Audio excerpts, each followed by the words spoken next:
Welcome to the Scam Economy with your host, Matt Bender.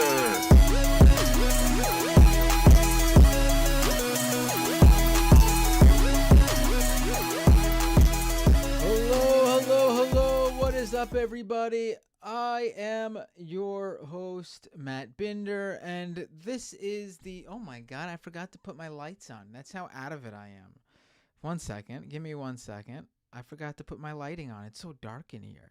Watch this. Ready? Watch the magic happen right now. Ready? Look. Oh! Hello, everybody.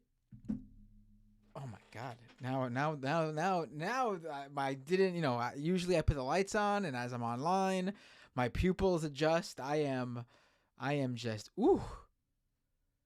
Well, hello, everybody. Again, for the third time. Welcome to the Scam Economy post show. Hope you enjoyed that episode with Bonnie Pennon of Truth in Advertising on basically celebrities hawking crypto and NFTs. It's unlawfully at that. So it's not going to stop, and we will be here. Scam Economy will continue to cover it, and we'll do a few episodes too on specific instances and really get into the details of each. This was like a broader, like, what's going on, what's being done about it, who can do something about it, what are the celebrities saying. So this was like an intro to all of that. So so if you tuned into the last live stream, which would be Tuesday, for Doomed with Matt Binder, my other show, that isn't Scam Economy, my political right-wing media covering extremism and misinformation and all that show. My guest, Mike Figueredo of the Humanist Report, he basically stayed for the entire show, the first half and the second half. So I didn't take any calls. We just talk about everything and anything. You should check that episode out. It's really good. But because I didn't take any calls on Tuesday, I thought, let's do an all call-in show today. Feel free to fire up that Skype app. Search Doomed Live, Doomed Live, Doomed, Live, Live, one word, so no space between Doomed and Live, and just give me that call. I will be waiting for you. Before we do that, though, patreon.com/Matt Binder to support the show. Like I mentioned on Tuesday, last weekend was the first of the month, October 1st, and that's when Patreon starts charging all the members for that month. This was the first month where we had lost subscribers instead of gained subscribers. It's been a rough month for a lot of people, it seems. A lot of people had to cancel or pause their subscription due to financial hardship, job loss. So again, if that's you or you're in that boat, do not subscribe. Do not resubscribe. Take care of yourself, your family. That's obviously the priority. This show is, spending money you got. If you are one of those people who have spending money, what's taking you so long? Join the Patreon page and help grow this show. Patreon.com/Matt Binder. And the wonderful people who have joined, I should say, the Patreon page in the last week are Stephen S., Mitch P., Ray, Ronald H., Jonathan W., Shannon T., and Sarah J. Thank you all so much for your support. This show is not possible without my patrons. And of course, youtube.com/Matt Binder. If you're not already watching, the live stream right now there, be sure to go there and subscribe. And if you are there, feel free to drop a super chat. I will read your super chats during the live stream.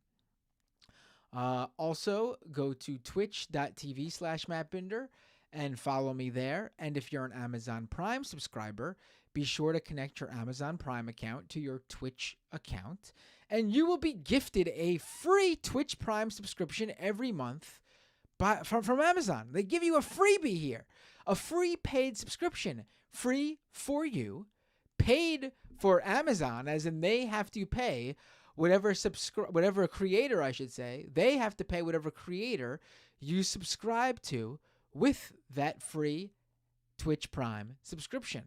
I'm telling you this because I'm hoping you give it to me. But just give it to someone. Don't let it go to waste. Amazon's got enough. They don't need to keep that little Fiverr that they throw you guys to give to your favorite Twitch creator. So yeah, twitch.tv/MattBinder. And I am less than 100 subscribers away from 23,000 subscribers on YouTube. I am less than 100 subscribers away from 3,000 subscribers. Well, I'm less than 100 followers, because it's followers on Twitch. I'm less than 100 followers away from 3,000 followers on Twitch. So just go to those channels, hit the subscribe button on YouTube, hit the follow button on Twitch, and help me grow the platforms here. On the platforms here. Whew. Wait, Vaush is going over. Is Vaush live right now?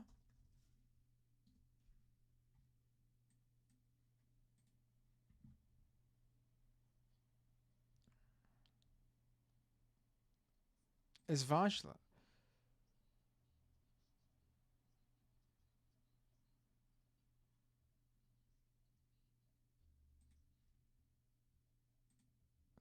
Oh, he is. Oh.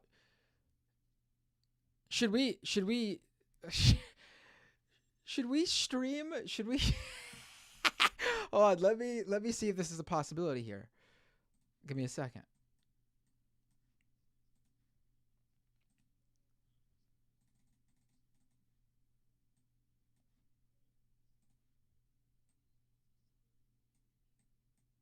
Oh, the system audio isn't working here. Ah. My system audio is not working. Why is that? Oh, wait, here we go. American diabolism, man. Again, like, Crimea was taken by Russia. Should we have started a world war then? No, I don't think. Does anybody agree with that? No, but we didn't.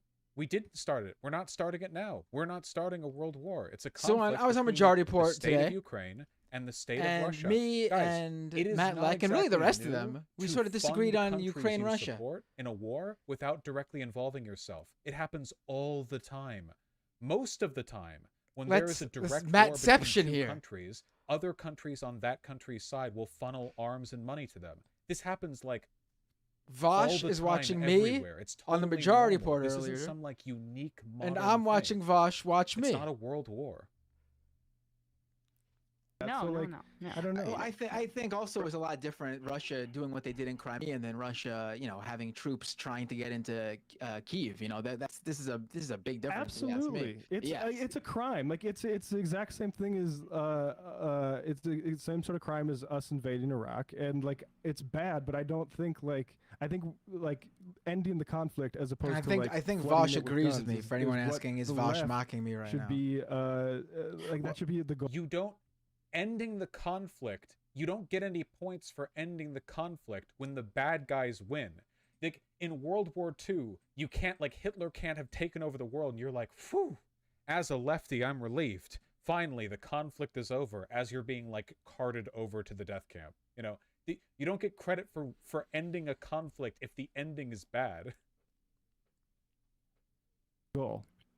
I agree, and I think I agree with mostly what everyone said. My only thought is, and add to that, is that I think we, as leftists, have a goal in mind, a general goal in mind for how the conflict ends, with not so much bloodshed, and obviously not a long-term occupation of Ukraine by Russian powers. I can't believe the lefty position isn't just, I hope the fascists lose when they invaded the democracy. Isn't that such a normal thing? Like, what's your position? Oh, I hope the fascists lose in their invasion. What a crazy thing for a lefty to believe, right?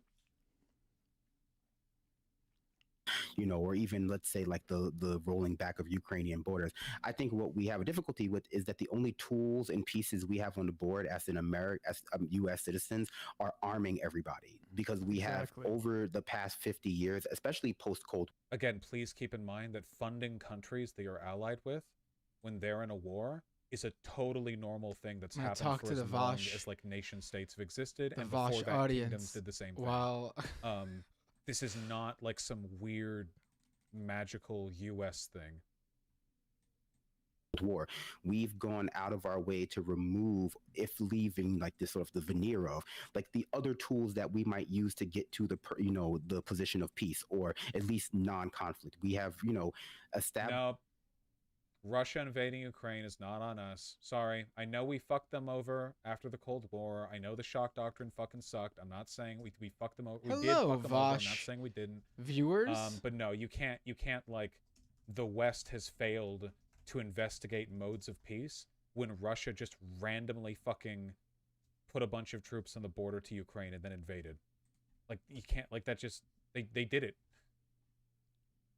The geopolitical Well, this enriches scale, people, right? Like exactly. Yeah. The continued Cold War that exists in terms of like military races between NATO and like Russia and China still enriches people.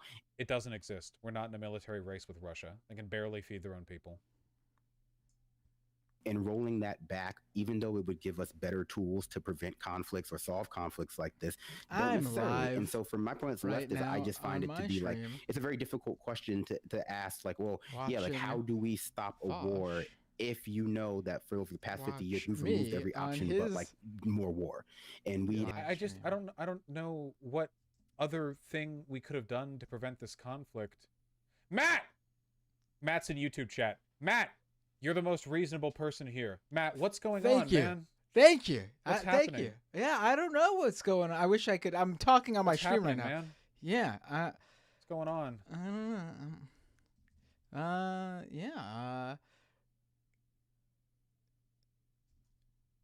we're not trying the other options, and so I can't necessarily give a right or a prediction for what's going to happen in this particular circumstance, because we got here without actively engaging with how to prevent it. So I think that all we can really do is look at the circumstance, look at the tools that we lack to solve it in the way that we normally, or rather we would prefer to solve it, and work towards actively sort of rebuilding those tools within our society. Both on I don't know what this means. Russia invaded Ukraine. If we're talking about broadly, like, should we make an effort to sort of promote like peace and detente and da-da-da? Like, I fully agree, but in the context of the existing Ukraine conflict, right? Like, what do we do? Sanction them harder? Like, clearly that didn't even work after 2014, you know? I don't think it really bears much towards the current conflict.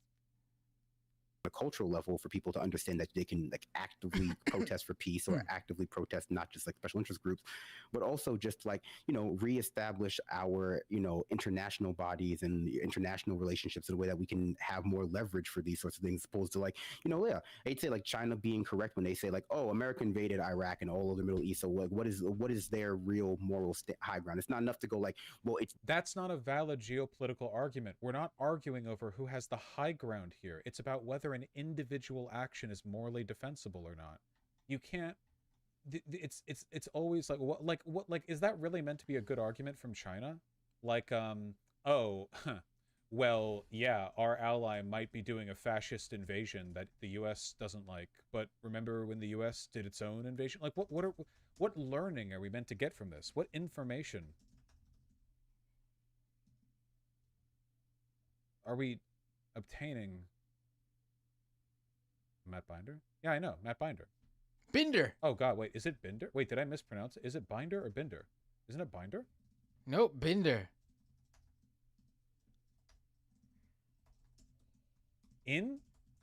Oh, I'm wrong. It's Binder. Oh, my God. Okay. Binder. All Binder, right, like I feel Bin better. Laden. I guess people fuck up my name all the time anyway, so, whatever. Well, anyway, Matt, if you'd like to talk about it, I'm certainly happy to. If you don't want to, that's also fine. Like Bin Laden. Yes, like Bin Laden. Hero of the hero Like of the Bin Saudis. Laden, yes. Doesn't he hate you? I don't think Matt Binder hates me. I don't hate. Who said I hate Vaush? He might though after this. No, I think Matt's been the most reasonable here. The problem is that there's kind of like there's just like an IQ dampening whirlpool that happens when leftists talk about foreign policy. Like that, this sort of invariably brings down it you know, it brings down the whole. Man. If he'd like to talk, then I'm happy to. Oh shit. He's watching right now. Hello.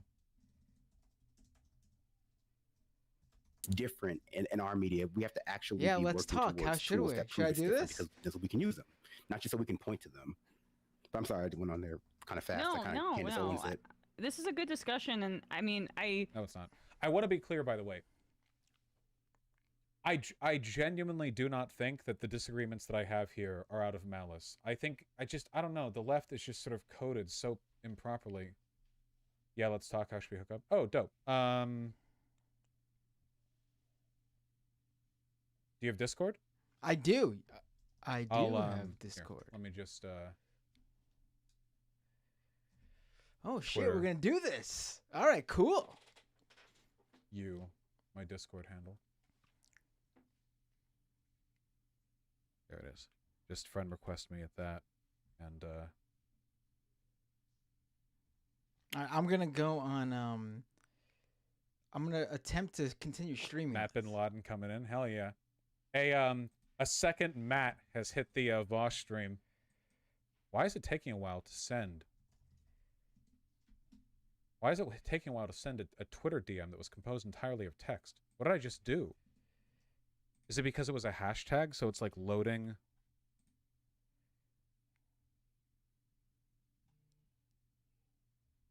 Okay, that worked. Okay, All yeah, right, that just friend request. Let's me make there. this Let me happen. pee All real right, quick, cool. and I guess I'm we'll gonna talk I'm to gonna Matt. continue to stream Matt this Bin on Laden. Mars.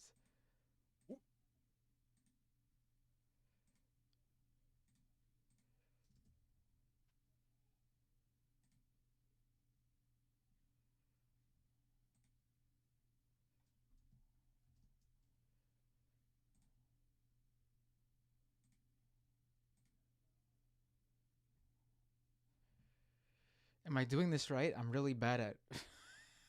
I'm really bad at. You sent me.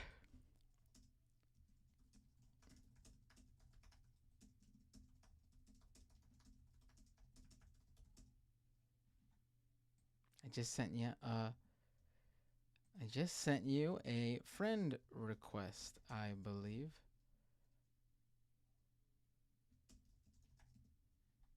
Hey, Vermin.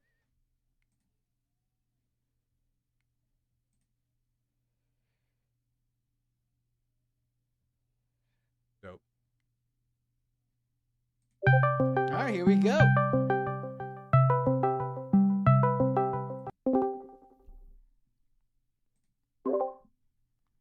Hello? Howdy. Hey, you hear me? Howdy. Do you hear me? I can't hear Matt, but he can probably hear Alright. me. I can't hear One Matt, but he second. can probably. Let's I won't see. abuse that privilege. I'll be quiet. I won't abuse that privilege. I'll be quiet. What's going on here? Vaush, I need you to tell me what this Ben Shapiro tweet even means. I cannot decipher it. I don't know what's going on in the guy's head. What is this? Because we're both men? Hey, you hear me? Oh, Matt, if there's any issue with Discord, I figure it's probably because if you go click the gear wheel in the bottom left, go to voice and video settings, you'll probably find that the selected microphone is not the one that actually pulls audio. All right, let's see. How do you reply to somebody asking, what is a woman? You procure a rock first, of course. Why is this not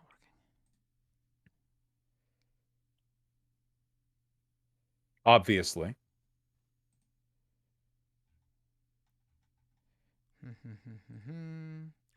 Yes, you adopt a biblical response to the matter. It's all right. One day he'll talk. In the meantime, how are you doing, chat?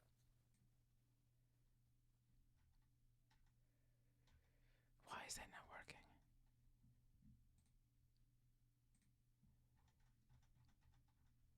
Been better? Wow. Wow. Oh yeah, guys, Vermin's getting a tattoo soon, so everybody wish them luck.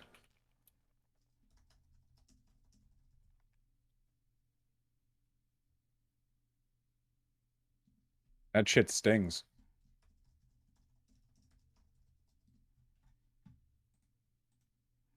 All right, we're gonna restart my web browser. Let's Vaush, see. I'm doing wonderfully. I just got adopted by a trans-friendly family. Wait, you got fucking adopted? Like, that just happened? Oh my god. Congratulations. All right, let's cross our fingers here. Come on, work.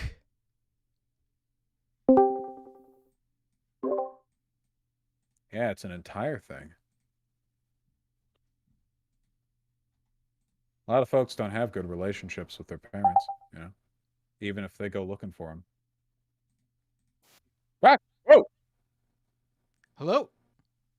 Hey, you fucking spooked me there, Matt. Oh, you hear me? You hear me? Yeah, I can hear you. Awesome. How you doing, Vaush? Woo! Hey, you got my heart rate up. Nice. I'm doing good. Nice to talk to you. Sorry about the Yeah. circumstances by which we are talking, but nonetheless nice. No, I mean it's nice to finally talk with you. Yeah, I know. I feel like we have been living in adjacent worlds for so long, yet never have crossed paths officially. Yeah, it's on the periphery, you know, which has been adjacency of respect, of course. You know, considering the fact that I have an actively antagonistic relationship with most people in the online left, non-contact's actually relatively good. Right. I mean, I swear when that person who asked you right now, doesn't Matt hate you? I have heard this from more than one person over the past like 2 or 3 years. I've just randomly seen online whenever like somehow Majority Report and Vosh come up. Someone go, yeah, doesn't Matt Binder not like Vosh? I have never said that. I think the only time I've ever really gave an opinion about you was when you watched my critique of Jimmy Dore promoting that Boogaloo Boy on his show, and I said, "Oh, that's awesome! Vosh just watched my entire video on his feed." I mean, maybe it was the big anti-Vosh 24-hour stream I held a couple months ago, which I didn't Of really do. course, Right? a tradition in the Yes. left space. I like that video. The misconception is probably on me. I think you might have unfollowed me at some point, or maybe it didn't even happen. I don't know. I don't have a great memory. I have a, you know, I don't get along with a lot of folks. So sometimes if I see something like a little like that, I just go like, ah, okay, they don't like me too. And then my audience, like, you know, sort of riles it up into a big thing. That's my fault if that's the case. Either way, I hope you're having a wonderful night. So nuclear war is bad, right? Yeah, I would say so. Well, I mean, I don't know how you would be, think it's good. Well, But there are facadists out there, you know. There are yeah, anti-natalists who are just trying to get the process kicked off. right, right. But on the Majority Report earlier today, my position has been that you can pretty much you don't have to be rah rah rah Ukraine. I understand people don't like Zelensky or the Ukrainian government or obviously the Nazis that are involved on the Ukrainian side, such as the Azov Battalion. Sure, no one has to be you know uh, pro the Ukrainian government, but I there's directly support the Azov Battalion, actually. Fully committed to that line. right, right. You have you have a Azov tattoo on your like a whole big like the emblem on your chest, right? My whole back and chest, it wraps around. Yeah, like it's a full body thing. Right, right. And so, because this is the thing, like everyone focuses on neolibs in the U.S. or the Western world in general being like, cornily and sickly pro, like Zelensky talking about how great he is. And I get the backing away from any sort of world leader at any, from any country, and not wanting to be so pro like the government in any country, Ukraine included. But there's one specific group of people who are being killed and are completely innocent in the matter, and that's the Ukrainian people. The people in the country, the men, women, and children who have nothing to do with the fighting, whose home was invaded by an outside force, an imperialist power that is Russia. And I don't get the people who I mean, it's almost just like the critique, the focus on the critique of the Ukrainian side is like just a way to hide, I guess, people who are just want to be openly pro Putin. Like they like that he is this authoritarian. They like what Russia does, and I don't know. I guess it's because how the rest of the world looks at Russia and Putin. They just have to hide it for, I don't know, opportunistic reasons. I don't get the people. Just come out and say that you're a Putin fanatic, or you're pro Russia. There's no need to keep hiding behind this like weird Ukraine. And I don't think that's to be completely clear. That's not Matt Leck and Brendan Sutton and Emma over on the majority port. I disagree with them, but they're not on who I'm talking about. But I think the reason why these debates are so hard to sort of have is that the majority of people who do criticize Ukraine, at least online, are those types.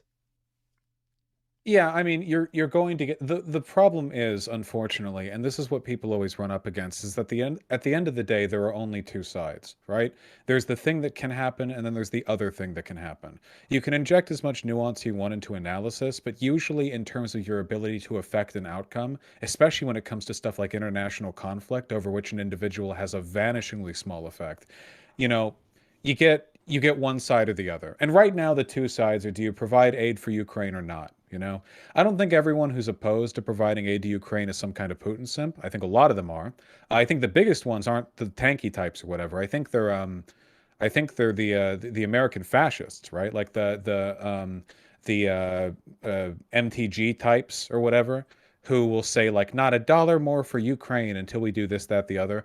In reality, of course, as fascists, they want to support fascists abroad. Trump got along with Putin. He talks up China in like an authoritarian sense, like murdering drug dealers, like with barely any trial. The fashion in which he engages with these people indicates, which I think has always been the case, like, fascists get along, right? Italy, Germany, Japan, there should be ideological contradictions here, but there just aren't. They're just bad people. But within the purview of like good people, right? Like, well, we shouldn't provide aid to Ukraine. I don't know. I kind of like providing aid to Ukraine. I kind of like the fascists losing. I like them dying. I wish they wouldn't. I wish they wouldn't invade. But in the context of an already existing fascist invasion, I think the idea, like, I hope the fascists lose and die, is a fairly straightforward and historically leftist talking point. I don't know why it's so unpopular now. Right. Yeah. I mean, I think the discussion we're having earlier on the majority report. The idea that.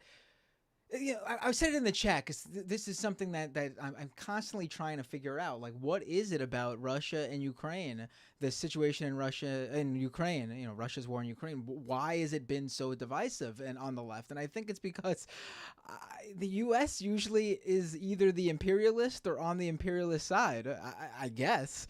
And this is a rare occasion where we're not doing the imperialism, and we're not on the side of the country doing the imperialism. We're the good guys for once.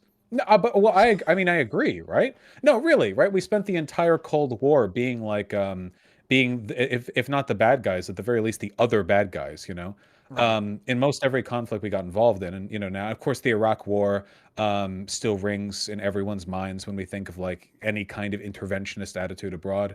And I think a lot of lefties also kind of defend Russia and a lot of other countries that don't like the US as the remnants of the Cold War, like the displaced side, right? Like, well, maybe they lost the Cold War, but we still have to critically support anti-imperialist hegemons that form other geopolitical blocks, which I don't necessarily support. I think multipolarity is actually quite destructive.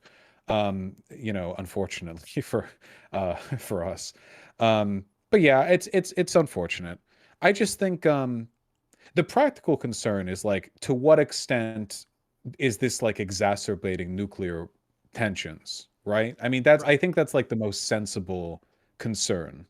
Right. I mean, maybe I'm being too optimistic, but I don't know if we would. I mean, obviously, just the threat of it being a possibility is certainly worrisome. But I don't know if we would get there from this. I mean, I feel like Putin is sort of losing even the PR battle at home, and I feel like if it even got raised to the point where it looked like he would do something, would the people in Russia stand for it? I mean, I feel like that's sort of what the we're waiting for at some point, like for the people there to just have enough of it and rise up. I mean, they already don't support the war, it seems, based on the fact that they're losing terribly, and now people are being drafted, which is never a popular move for the civilians of the country that's holding the draft.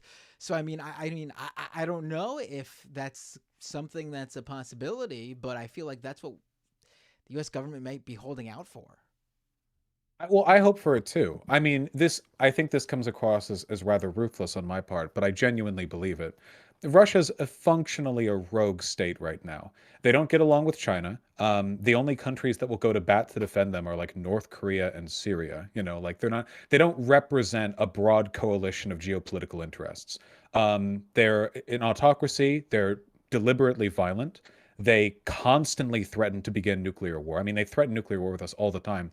They have to be broken, essentially. Putin's regime, I don't care about America conquering them or any bullshit like that. I just care about them not being the way they are. Like that's what I care about. And I'm hoping that like meeting really strong resistance in Ukraine, losing to Ukraine, in the midst of this economic crisis and draft, like this is the stuff that gets people like Putin hung upside down for. And I'm really, really hoping something like that happens. And if that does happen, like I would be the first to advocate for like really aggressive reparations to Russia. Like, hey, we sanctioned you for ages. Also, really sorry about the shock doctrine. Here you go. Like, we will not be cunts this time. We will. Here you go. Like, have the wealth of the West. Like, our pockets are open to you, gentlemen. Whether or not that actually happens, it's not likely. But first things first. You know what I mean, right? Like they're dangerous. The Putin administration, and I think something needs to incite internal revolt. And it certainly wouldn't be them winning in Ukraine. That would only make him look better. That would, I think, prolong the danger. Right, right. I think the issue really is that I guess for a lot of leftists, they don't like that the U.S. is funding this. But what do we do? Like, what do we do here? Like, do we just like there's only people keep saying we should be working towards peace negotiations. That was at least the discussion on Majority Report. Matt Leck was saying how the U.S. is just funding this war to keep it going, and that there's no attempt to have any sort of peace negotiations. Every time, like I don't know what the U.S.'s position on that is in terms of has there been any attempt? Are they even looking to do that? I don't know. Maybe it's something they are working on in the background. I'm sure they're trying to have some sort of uh, connection to someone in Russia at the very least to figure out what's going on. But whenever I hear about peace negotiations, I mean, we saw it so in your face, and I'm glad he did it because I think it totally represents, he's the perfect representative of that type. Elon Musk earlier this week with his idea of peace negotiations basically being give Russia everything they want and Ukraine agrees to it. I mean, Yeah. that's all I've heard from anyone who says peace negotiations. I've heard no one say, all right, Ukraine's got to give up something, Russia's got to give up something. Like, I'm not even saying, like, I would agree with that, or Ukraine would agree with that, or you would agree with that. But at least that's something that's, someone from both sides has to give. I never hear that. It's literally just, okay, Russia, you get everything, and then you agree to leave Ukraine, or what's left of it at least, right? Okay, everyone's fine. I mean, who are we to say that like the same people who are so anti-U.S. imperialism wants Ukraine to give up their their sovereignty to an imperialist country? I mean, it just doesn't make any sense. No, I agree, and I think there's a wide, diverse range of reasons why people are like that. But at the end of the day, it's almost impossible to engage in any of these negotiations because Russia never engages in them in good faith, right? Like both of the Minsk agreements after Euromaidan, they put forward like, oh yeah, let's have this ceasefire, and then immediately broke it, or never even attempted to not break it. Really, they've historically used negotiations and ceasefires as a way of sort of how do you say it? Like trying to lure the opposition into a false sense of security or posture internationally as the peacemaker, like, oh, look at me, I'm suing for peace, and the peace they're suing for is one in which they get to keep the territory that they're currently losing. And yeah, I don't know. It's very frustrating, I guess. I don't think peace on its own is a virtue, right? It's almost like the liberal value. What do they say? A negative peace as opposed to a positive justice. That's the MLK quote. Well, obviously, the positive justice here is the sovereignty of Ukraine's borders, and if that involves a bit more fighting, I mean, fuck, we decided it was worth it with Hitler. So I don't know. People are worried about the nukes, I guess, but I feel like the best bet to make the world more safe nuke wise is the ousting of Putin's regime and have some other, I don't know, some other oligarchical interest. God help them if they try an actual liberal democracy, just something that isn't Putin, something less that. And I just worry will only embolden them if we basically like let them get a W out of this. Right. I mean, yeah, I just don't understand. Like, even the people who are sort of like, I understand you hear these numbers going out there, the billions of dollars that the U.S. is sending over there.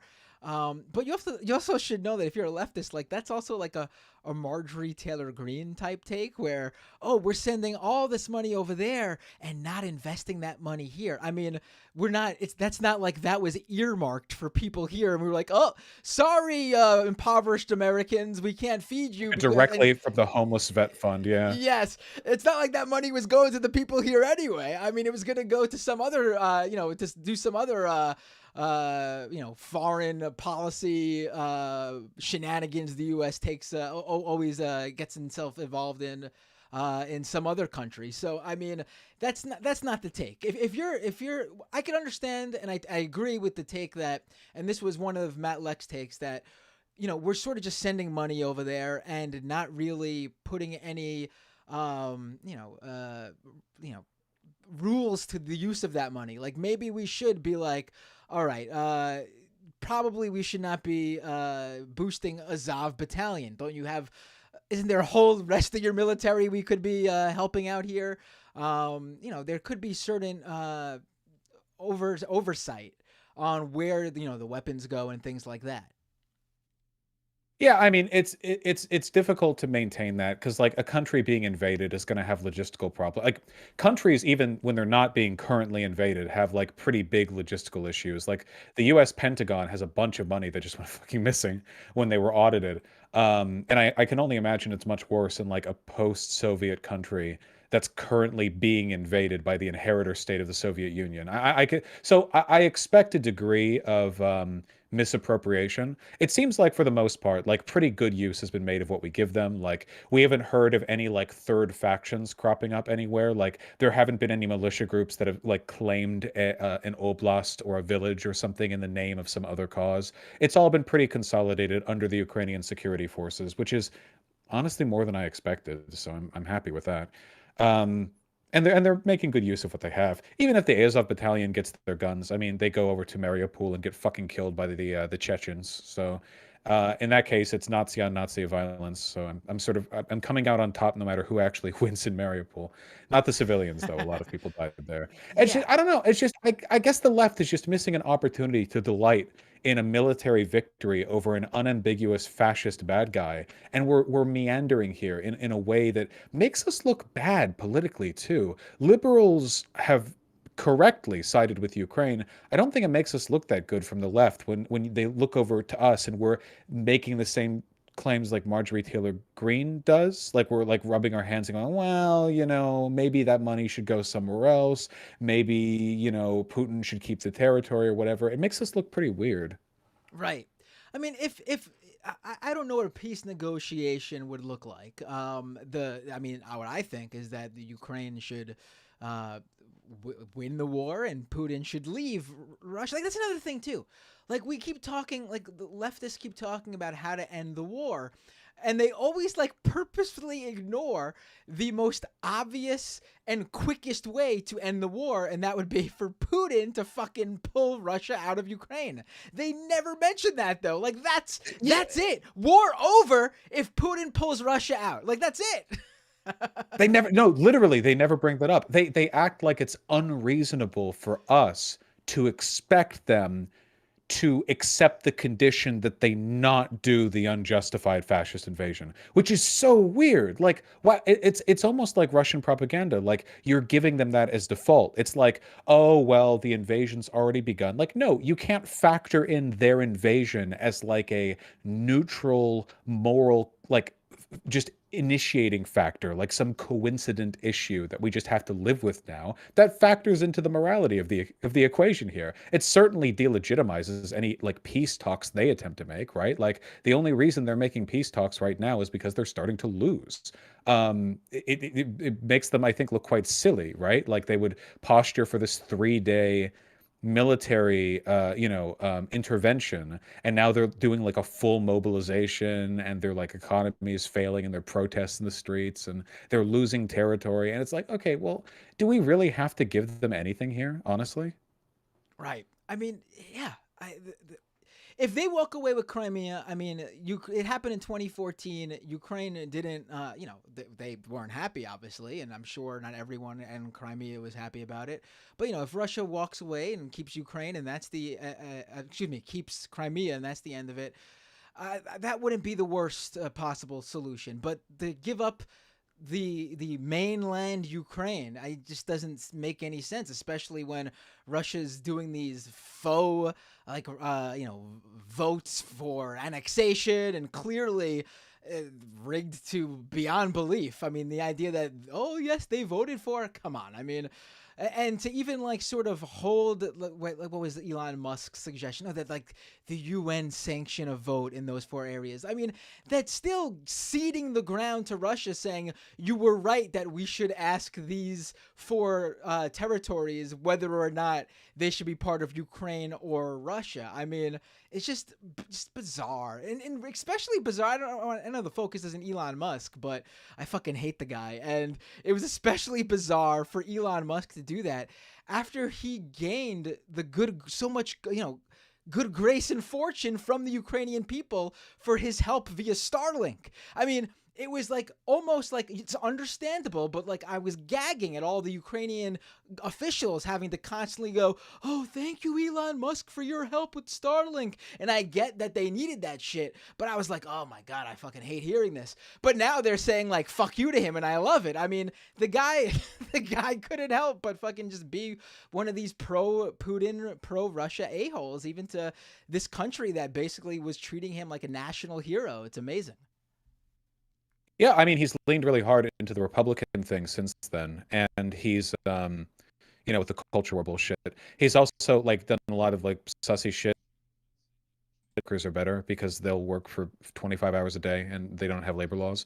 So it seems like he's sort of headed down the same like, I guess like fascist robber baron angle, where you make allies with all the worst humans on earth because they'll let you exploit their labor like that much more than the democracies will. I guess in that context it would make sense. I don't know. He's also like a fucking idiot, so it's pretty hard to tell. He might have legitimately just woken up and thought like, here's my very smart solution, as if like the U.S. could have held a referendum in Iraq in like 2004 and been like, oh, okay, well, can we annex this territory? Yes or no? And if they had like by some miracle said yes, like that justifies our intervention there. And like civilians flee conflict-ridden areas as well. So like if you do a referendum on an area that Russia has invaded on whether Russia can stay, the people remaining there are disproportionately likely to support Russia. They also face threats of violence if they don't, because if the UN decides that Russia has to leave because they got voted no on, they're going to kill a bunch of people on the way out, like they do every fucking time they retreat from a territory. So why would anyone vote no, the Russians shouldn't be here on a referendum when the Russian armed forces are present to like spitefully engage in retribution after? It's just, I don't, well, it's Elon Musk, so of course it's really, really dumb. Right, But right. yeah, I don't know. I don't know. I mean, I'm glad the Ukrainian forces are winning. It's been going well for them. Every day they reclaim more territory. Right, right. Yeah, I mean, I guess at some point it's Putin will run out of people to just send over to their deaths. I mean, I feel bad for some of those people in Russia too. Like, obviously the Ukrainian people are the most direct victims. They're the one facing the threat of bombings and shellings and things like that every day. But there are don't discount. Obviously, I'm not saying you do, but to listeners, don't discount like the people in Russia who are feeling the sanctions and family members being forced to go there. And I was reading a story the other day about this Russian artist, like a rapper, who committed suicide as a protest because he didn't want to be drafted over there because he said he refused to shoot at any individual, in Ukraine. I mean, it's horrible, and of course, these are the people who are feeling the real they're the real casualties of this war. Oh, for sure. No, I think in many ways Russians are equal victims to what's happening right now. All the soldiers that are being conscripted, Russian men, even students, which is wild, being ripped from their homes to be like, given some rusty gear and being thrown against like extremely like high morale Ukrainians wielding top of the line US military equipment, like Russians are over there like hauling the donkey's worth of gear to cross a river like that's up to their waist, and meanwhile there are Ukrainians that are like speed translating the instruction manuals on these HIMARS and like precision targeting gnats from 400 miles away. I feel bad for them too. Yeah, I guess just the more suffering this produces faster, I think, the more likely things are to break quickly. It's like a ripping the band-aid off thing, right? Like the invasion of Iraq killed far fewer people than the long-term occupation of Iraq, Right. because things drag out, like the systemic failures mount. And I'm hoping like whatever is going to oust Putin, like it has to be like the utter demoralization of the Russian people, which hopefully is a precursor to a better world, like a better Russia, one without Putin. But that's my hope.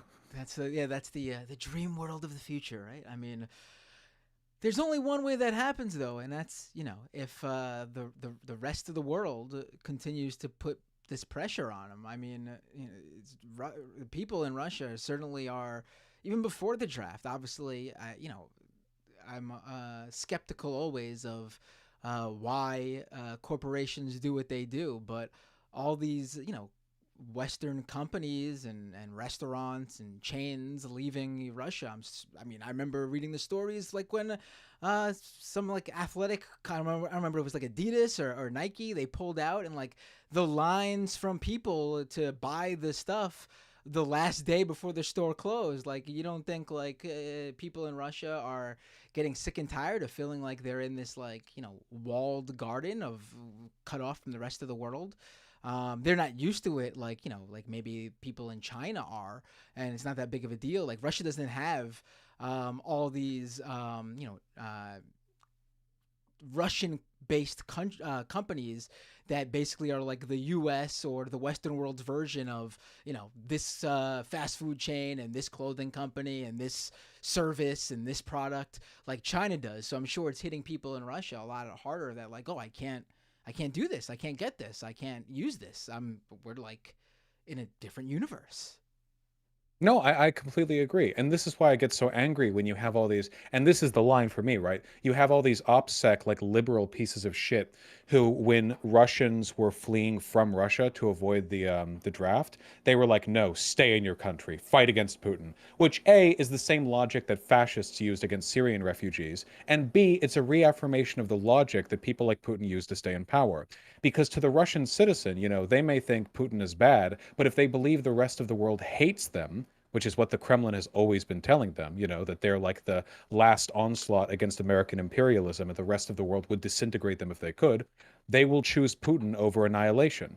The only sensible way forward is to remind the Russian people that, as unfortunate as their conscription is, while we will continue to fight against their invasion, they are victims too. And if Putin was removed, you know, they are as worthy of restitution as any other victim of this conflict or of the Kremlin. But these fucking idiots, of course, because at the end of the day, like, the liberals in our countries only support Ukraine because it's an American hegemony thing, right? Like, the fucking, these OPSEC dipshits with the Ukrainian flags in their bios support Ukraine because for the same reason they would have supported Iraq, right? They were morally lucky this time. They lucked into the correct answer this time. But the situation could have been entirely different, and they would have just supported blindly whoever the Americans picked. And I hate them for it, you know, and they worsen the conflict, and they're going to make Russian people look and see like, oh, wow, well, you know, this war may suck, but the rest of the world fucking hates me. So I guess this is just what we're stuck with. Right. I mean, I don't know if it's still going on to the same degree, but when this first started in like February and then continuing in like March and April, like all these weird like world stage type organizations, like whether it's like sporting events or whatever, like forcing like Russian athletes to that they couldn't play or something like that.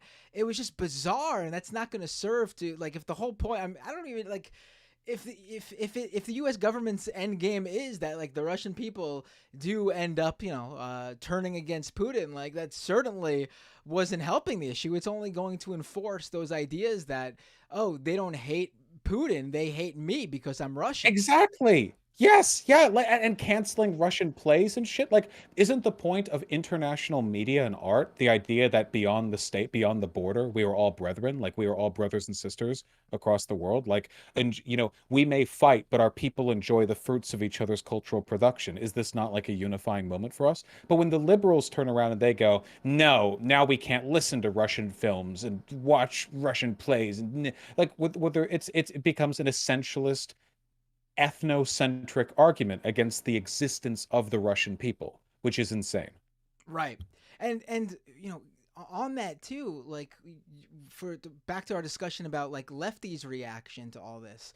The I've seen some people be like, sort of look at Russia as if it's still like the Soviet Union, and like their love for like Lenin somehow is now boosting Putin without realizing that Putin fucking hates Lenin.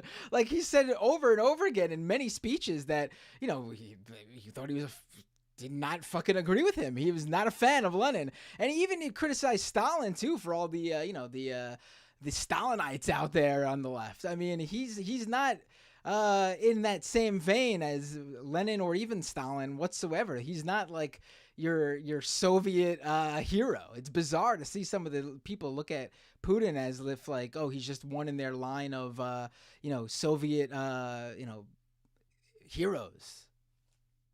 He's in line in the sense that, like all good Soviet heroes, he is a authoritarian revisionist who hates his predecessors. Yeah. So in that respect, he's continuing the tradition phenomenally. But aside from that, yeah. Right. Yeah. So I actually had a regular listener in the show. He sort of shocked me a few weeks ago.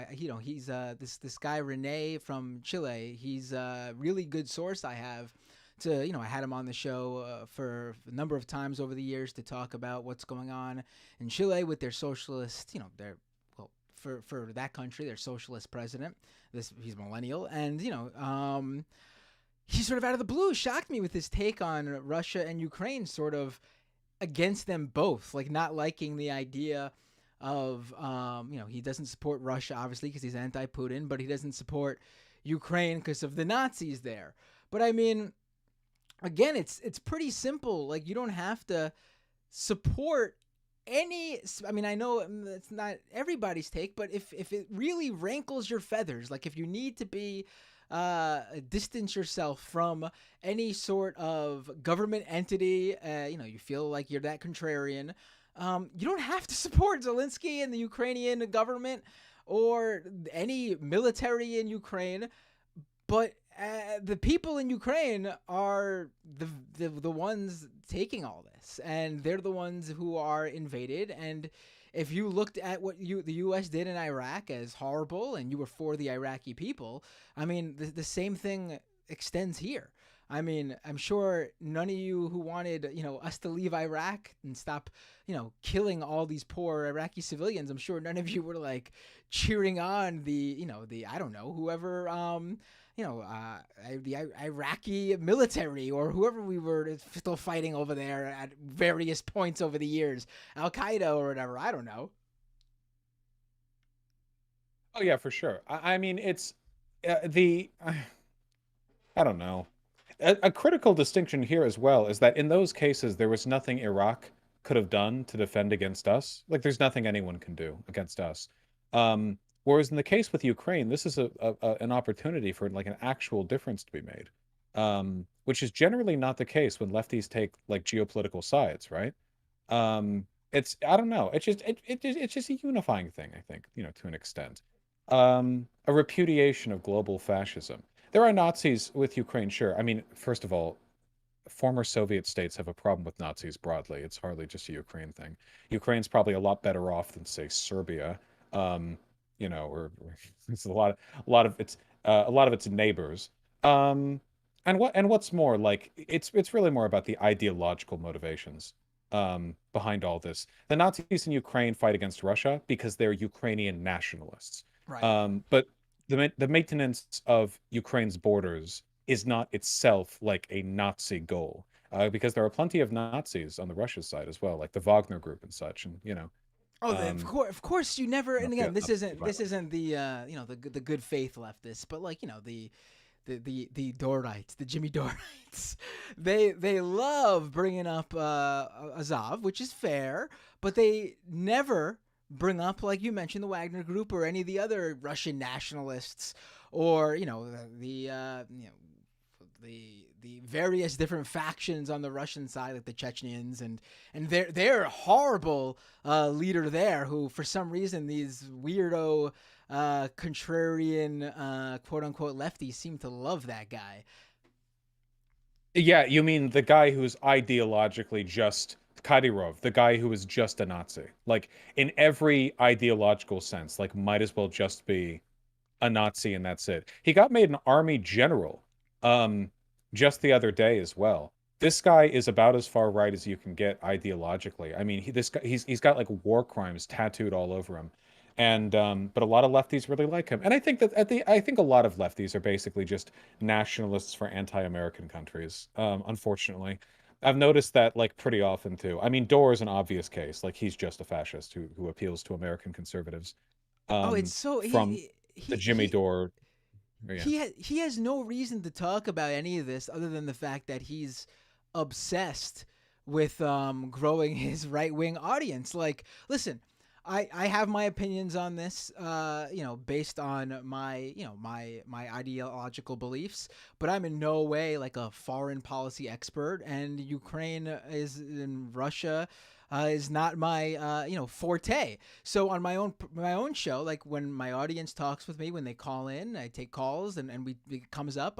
We talk about it, but I don't do like shows portraying my lengthy show after show portraying myself as like providing regular coverage as an expert or whatever. Jimmy Dore, who probably never even talked about Ukraine once before Russia invaded the country in his years and years doing his show. All of a sudden, it's like every other episode, he's got Jackson Hinkle or like Max Blumenthal on to talk about the latest in the Ukraine-Russia war, of course, from the perspective of a pro-Putinite. I mean, it's bizarre if you're someone who, I guess, didn't see the Jimmy Dore turn over the years, but I mean, there's no other way to explain it other than he knows that's bringing in right wing views. If you watch him even talk about it, you can tell he doesn't care. Like he knows nothing about it, and you think if you were doing episode after episode after episode, you would at some point at least do some reading and research to update yourself with what's going on.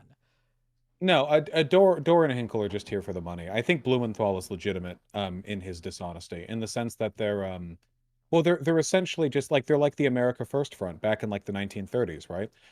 They're fascists whose job it is to try to flank from the left and give like disaffected populist anti-imperialist leftists an entry point to fascist politics, in language that they're receptive to, you know. It's no different than like the youth group preacher leaning into the kids and asking them like, who else would have liked Roblox? I don't fucking know. Jesus Christ. You try to appeal to whatever metrics they're interested in, and there are a lot of lefties with a very poor understanding of foreign policy who are vulnerable to that kind of hook. And like the stuff they say is incompatible with leftism in every front. There's not really much of a front to it anymore. A year ago, Jimmy Dore was a bit more ambiguous, right? Hinkle for a while was a bit more ambiguous, but now they're just sort of unambiguously fascist in every respect, with no obfuscation or doubt. Right. Apparently, Kadyrov called on Moscow to use low-yield nuclear weapons in Ukraine just yesterday, saying that Hmm. they should tactically nuke villages they were forced to retreat from. Ah, I mean that guy is. I was familiar with him simply like way before this, simply because of his love for MMA and his weird connections to the to a number of UFC fighters. And I mean, again, like the right wing connections here. Of course, this guy would be buddies with Dana White, who's buddies with the Republican Party here in the U.S. But like that's how I was familiar with him. The dude's got like a MMA team that literally has number of athletes in the UFC. Oh, well, the MMA and the UFC have always had kind of the mixed martial arts has always been the sort of a favorite like weird hobby of the insane like cult of personality fascists. So I guess that's not too surprising. Though it's always weird how it plays out. Right, yeah. Real leftists watch pro wrestling because that's the that's the left that somehow The became proletarian sport, yeah. yes, that somehow became because it's theater too, and lefties love theater. Lefties love putting, theatrical into even like their protests with like puppetry and dancing and all sorts of stuff. So of course, pro It's wrestling would very be gay. Yeah. yes, and of course, yes. But I mean, MMA could be too, but I guess that's the more masculine. That's the real men. The real men are MMA fighters. Well, that's the delusional kind of gay, where they're like, where they're dressed up in nothing, punching each other in the balls and like crawling around all sweaty, and then they're like, "Oh yeah, this is actually the most masculine heterosexual sport in the world." But then you go into professional wrestling, and they're wearing um, like studded like jeans with those like frills and power bombing each other. And I don't think there's much of a pretense there. It's just fun. Right, and of course, it's sort of like our version of the wrestling's like the open border sport too, with luchadors with lucha libre, and then the Japanese wrestlers with their fighting spirit, and we got a whole slew of Canadians like Bret Hart and Chris Jericho, and and it sort of has its own indie federations all over the world. Whereas I feel like every MMA fighter is like a nowadays is either an American, a Chechnyan, or a Russian. Yeah, well, I mean, the cultural product, right? I mean, they all want to prove what men they are.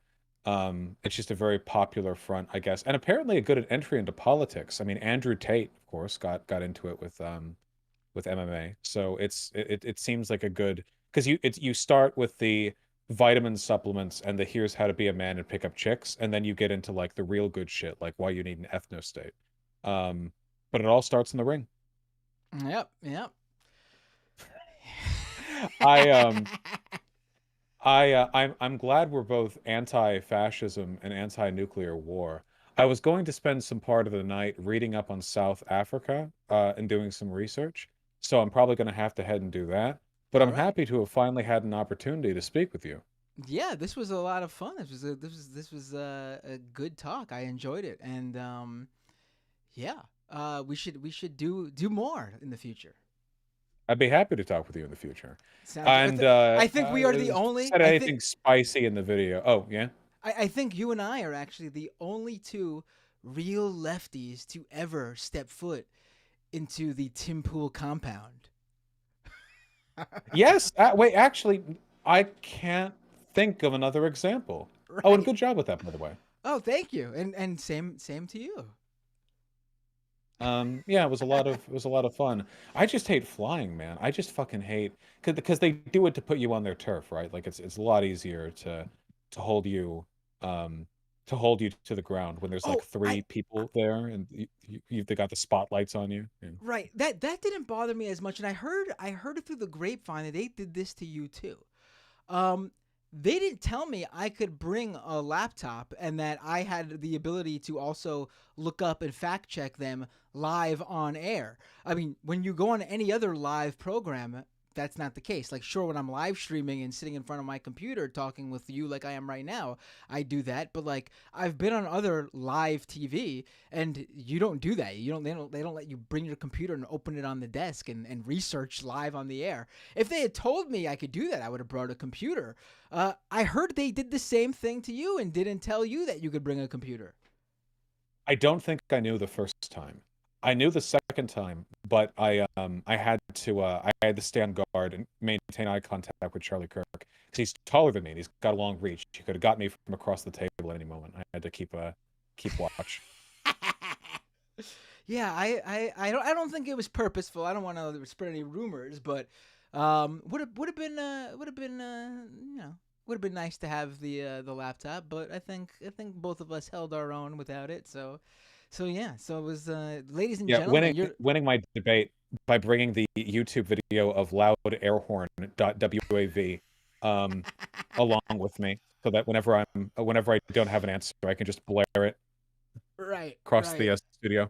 Right. Yeah. I mean, that would have been pretty good. Yeah. Do you have any interesting stories from when you were there? Because it was an experience. They were very nice, but it was an experience. Some weird moments. Yeah, well, he's got like a fucking compound and an underground skating rink. So, just sort of wandering around and interacting with all the people there was quite fun. Everyone there was very nice, so I have nothing to complain about on that front. The They first sketched caricatures of me and Tim after me and Charlie after the debate, which I thought was pretty cute. Yeah, they did the same for me, and they used a really old photo of mine, and I was like, it was a very good, a very good drawing, but I was upset that the photo they used. But my first experience meeting Tim Pool in person was I met everyone else, talking to everyone else, sitting in the studio waiting for him, and he walks in, takes his sword off the wall, and starts cleaning it in front of me. Just takes the blade out and just starts like cleaning it with some sort of fluid, and I'm like, oh, nice to meet you. He was like, hey, nice to, again, very nice, but very weird first time, very weird first impression. I don't know. That's Um, when you pull out a Glock and disassemble it in front of him, so that you can like oil up the slide right, while making eye contact. right, That's the right, only way to respond. He didn't do that with me. I didn't have to deal with that social situation. I don't know what I would have done in that moment. Um, I don't know what my critical response would have been.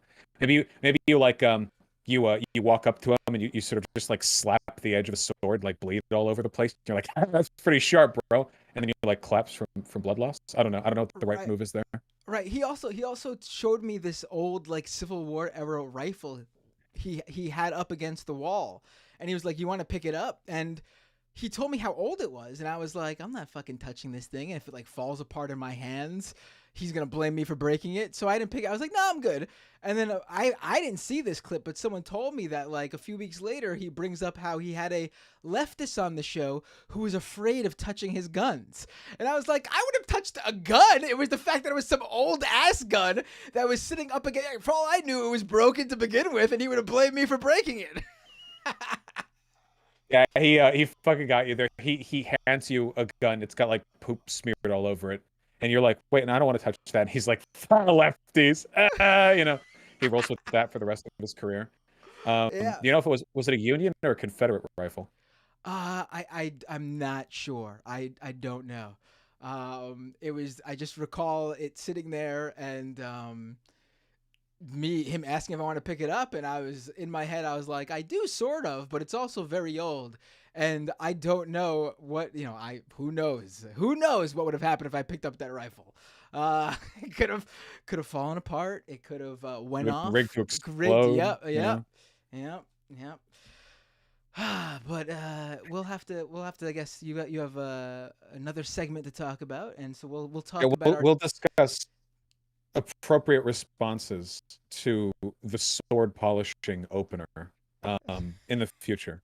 Right, right. Would you mind if I quickly, because you have such a Please. large audience comparatively to me, not when I'm on majority port, but my own, youtube.com/Matt Binder. I was actually live streaming my own show when someone in my chat said, Vaush is watching you on majority port earlier. So I then pulled up your live stream on my live stream. So basically, my viewers are watching me live stream with you on your live stream while you watched me on the majority port live stream from earlier that day. So a lot of Inception type things going on there. So youtube.com. It's a good thing that the website I have auto blocks any slurs posted in my chat so that you don't get in trouble with Twitch. There you go. Yeah. I'm on Twitch too. So youtube.com/MattBinder, twitch.tv/MattBinder. I'm multicasting. Don't leave Vaush, obviously. Vaush, viewers, I'm not telling you to do that, but whenever I'm on and Vaush isn't, come check it out. Subscribe to the channel. They should leave. We're about to do a research stream. This is a great time for them to get out. All right, take care, man. This was great. Have a great night. You have a wonderful night. Thank you for coming on. Bye. All right, my viewers. That was a lot of fun. Totally unexpected, but totally great. Damn, people always tell me, Matt, you need to do more with other YouTubers. And I'm always like, yeah, but I don't, because I'm horrible. I'm a horrible promoter. But yeah, let's see. I'm actually wondering, did that actually bring any? I mean, I'm sure it did. Honestly, last time he watched my clip on his show, I got like a string of. Ooh, wow! Just in a matter of what? How long was I streaming with him for? 40 minutes. Already hitting 23,000 there. Already closed that 100 subscriber gap on YouTube. Awesome. And I didn't change. I needed to change the YouTube title, but I was afraid if I did that, it would somehow fuck up the live stream. Am I allowed to do that? Will it mess up the live stream? All right, let's go to. I will take calls. What time is it? Yeah, I'll take a few calls. Let me read some super chats while I got them. Tokyo Hans with a super chat in yen. Matt, take the sponsor money. Trash them, run. Midnight Pizza Man with a super chat. Matt L. Idolo Binder, how do you know? How you know? Ryan Lennon fan with a super chat. This dude is who? Are you talking about Vaush? This dude is anti-black and a grifter? Not from what I've seen of Vaush, but everyone has their critiques, and I'm sure yours is based on something legit, Ryan. I'm unfamiliar though. Do feel free to tell me more. Mr. Monster with a super chat. First time watching your show, but I'm always watching the fun half. Awesome. Thank you, Mr. Monster. And Mr. Saxo Key with a super chat. Vaush rad. Yeah, that was fun. You can call in by opening Skype and search Doomed Live. And I could change it midstream, you said? It's not going to fuck up like the YouTube. I'm worried about fucking it up. I'm worried about screwing up the...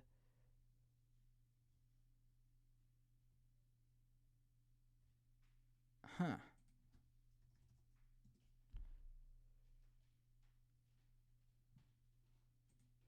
Well, let's...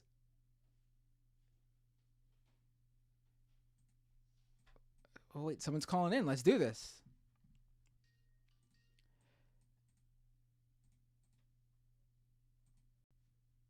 Hey, what's your name? Where are you calling from? Oh, wait, hold on. Hold on. There's an issue on my end. You there, Mitchell? Yep. Somehow my Skype picked up 2 calls at once. So the other listener, please do call back in after this call. Mitchell, what's your name? You told me your name. Where are you calling from? From Utah. Hey, Mitchell from Utah. Can I pull up your video on the stream? Yeah, go ahead. Cool. What would you like to talk about? Give me just a second. My audio's not coming out on the right spot. Okay, no problem. Feel free to fix that, and then You sound good from me. Oh wait, you just changed it. I hear it now. I think you just killed whatever background noise there was. So that should work. Let's see. There we go. Perfect. So what would you like to talk about, Mitchell? Oh wait, that was the speaker. Maybe. What are we doing here? Can you still hear me? I can hear you. Can you hear me? Oh no, I can't hear you now. Oh though. no! Oh no! I made it worse. I'm sorry. Here, why don't you? I'm gonna hang up on you, but I will pick back up when you call in. Like fix your issue while fix the issue while you're off the phone, and then call. Oh, there back we in. go. Okay. Oh, you hear me? I got it. Okay, I was just about to hang up on you. I was saying call back in when you fix the issue, but you're fixed. My headset has a little volume dial, and it just like spins on its own sometimes. It's all good. Don't worry about it. It happens. So what would you like to talk about? Yeah. I wanted to talk about a couple things. First, I'm wanting to start up my own YouTube channels, do kind of the same thing you do. Go for it. Taking calls and whatnot. And so I was wondering if you could recommend me the program you use to keep everything coordinated. Sure. I use Mac. I have a Mac Mini, and I use a program called Ecamm Live. It's like pretty much the only live stream software I've seen that was made for specifically the Mac OS, and it integrates Skype directly into it. So basically, when you call me, I answer your call, and the program automatically brings your Skype audio and video in. I just have to raise your volume and click the button to show your video if you want to be shown or not. So that's what I use. Again, it's just for Mac though. Yeah, but if I was using Windows which I have used a few times when I don't do it much, but when I've streamed video games, which are obviously on PC, because Mac sucks in that respect, I just use OBS. I know it's not the most intuitive. You could do a lot with it. Like it's definitely more powerful than the software I use on the Mac, Ecamm Live, in terms of like everything you can do with it. But there's a rather steep learning curve to really get everything and understand it all. You can't just bring in a call as simply as I can with Ecamm Live. But once you get it all set up, you should be able to. But OBS is probably the default most people use. All right, good to know. Thanks. Since this is the Scam Economy post show, I thought I'd bring a cryptocurrency thought as well. Let's do it. Go ahead. So one of the podcasts I listen to is Freakonomics. I don't know if you've heard of it. It's economists studying human behavior, basically. So it's got a lot of interesting thoughts, and they did a little series recently on crypto and what it is, and for their user base, for their listeners who probably aren't as online as a lot of people. Right. And one thing that I kept hearing over and over was people saying like, "Oh, we watched the .com, the internet grow, and so we don't want to miss out this time around." Yes, I always love that this is somehow the equivalent to the early internet. Like, oh, the early internet was like this too, where it had no real use case. To that I say bullshit. The internet from its outset, from the very beginning, had a very real purpose. It was connecting people who were nowhere near each other and enabling them to chat in like IRC chats. And then, as the 90s continues to move on, you had like AOL Instant Messenger. I mean, email was there from the very early days. People were able to send messages to each other. There was a real use case to the internet very early on. It didn't take what are we now in 13 years into crypto with Bitcoin's founding. Yeah. I mean, there is no use case. I mean, other than buying illegal things anonymously, which Wild financial speculation. yeah, and wild. But honestly, if you really want to do that, there's still penny stocks. Not as volatile though. So if you really want to say fuck you to your money, crypto is still the way to go. Right. Yeah, it's not the early internet. The early internet had its very real use cases, and very quickly, and even if you look at a 13-year span, I mean, fuck, in 13 years, the internet was hugely evolving. Like it was. I remember buying shit on the internet in like the late 90s. I was in AOL chats talking with my buddies. We were doing all sorts of, I mean, I basically was constantly hanging out with my friends 24/7 in a way that you couldn't do before the internet. I mean, that's very real use cases in terms of like enabling socialization, enabling people from all over the world to experience other, people and their cultures and how they are and how they act and how they live. I mean, the news, you were able to, even then, like, sure, it wasn't breaking at the moment like it was with, like it is now with Twitter, for example, or even like, the notifications that pop up on your phone the second something happens. But even me in high school in like the late 90s, I was reading news about like anti-fascists in Europe.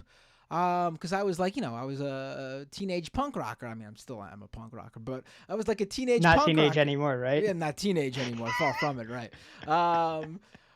But and that's news I wouldn't have been able to have access to elsewhere. Like or if I did, it wouldn't have been within the same like week of the event happening. It would have been maybe down the road. I would have found something in the library, written about in a magazine that finally hit the U.S. like a month or two after it came out in whatever country it came out in. Like the internet had very real uses very early on.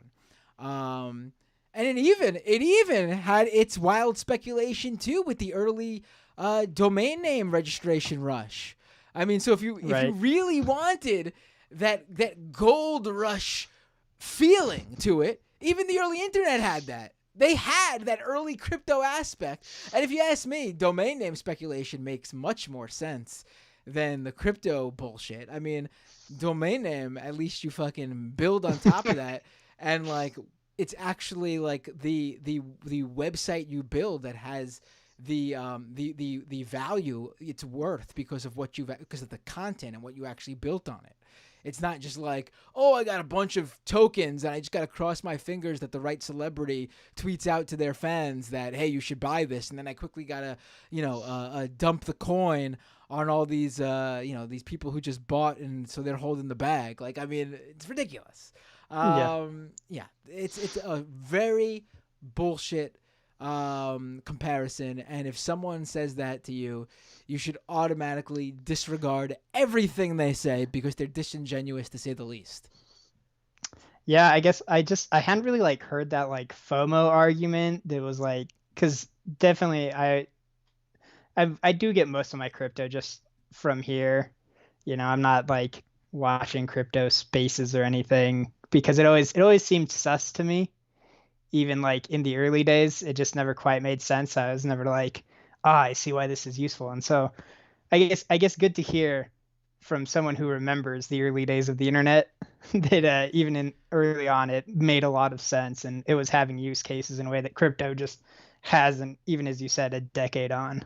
Right. I mean, like I'm an old man now, and in online years especially. I mean, I've been online for Geez, I'm trying to remember when I wasn't there for like the early days. I was Right. born in '86, but I think my family got AOL dial-up in, I want to say '95. So I mean, it was early. Yeah. It was early, and my early internet experiences playing Slingo on the AOL games forums and jumping in the AOL chats when WWE, at the time WWF wrestlers, were doing like live Q&As, which I always, even at that age, was suspect that the actual wrestler was sitting behind the keyboard and typing in the chat. I highly doubt it now that I'm thinking about it. But yeah, it is. It had its use even then. I mean, just ridiculous that people would compare the two. Also, it was even if it was strictly something people did for leisure. That's a product. That's a service. That's something people pay for something for enjoyment. Right. That's even that gives it value. Like providing happiness for people is a worthwhile endeavor. Right, yeah, I can't say the same for crypto. The only time you're happy with crypto is when you sell for profit, and that, fortunately for the crypto speculator, is not as likely as them selling for a loss. Yeah, it's rough out there. Yeah, good to get your take on that. Okay, so I guess just one last thing I wanted to talk about. Yeah, sure, go ahead. It's probably been a couple weeks now. You had a caller who called in and said like the left really should just full on embrace atheism and who needs religion, get out of here with that. And there was a lot of really good discussion from a lot of people after that. And I just wanted to add another viewpoint on why that is a negative based on my lived experience. Sure, go ahead. In the after effects of that. So I'm from Utah, grew up in Utah, raised Mormon, lots of religious belief in my house. I'm still a believer myself. But one of the negative consequences in my community of the USSR going full, like, no God, no religion, was leaders of our church at that time really taking a socialism is bad tack. And just like over the pulpit, like socialism is of the devil and it's going to remove your faith and destroy all these things. And like in particular, one of the leaders, his name's Ezra Taft Benson, and he was actually Eisenhower's Secretary of Agriculture. At the same time, he was serving in one of the highest positions in the church. And he later went on to become our prophet, who's the guy at the top, like in charge of everything. And he is, I just recently learned myself, he like full on was like right-wing extremist, belonged to a group called the John Birch Society. Okay. And familiar. He's so far right, he called Eisenhower a communist. Yeah, I think to speak about the the broader point of what you brought up. I don't think obviously that like the U.S. government should take a position of like there is no God. I mean, I just don't think the government should be in the business of religion whatsoever. There should be like our money shouldn't say "In God We Trust." Our we shouldn't say "I pledge allegiance to the flag and to the republic which stands one nation under God." We should not say like we should just be. It should be absent. We shouldn't be saying it doesn't. It should just be none of it. Because in my opinion, I think religion is worthwhile in the sense that it provides a sense of community to people. And I think that's sorely lacking in a lot of places in the world, especially in the U.S. I mean,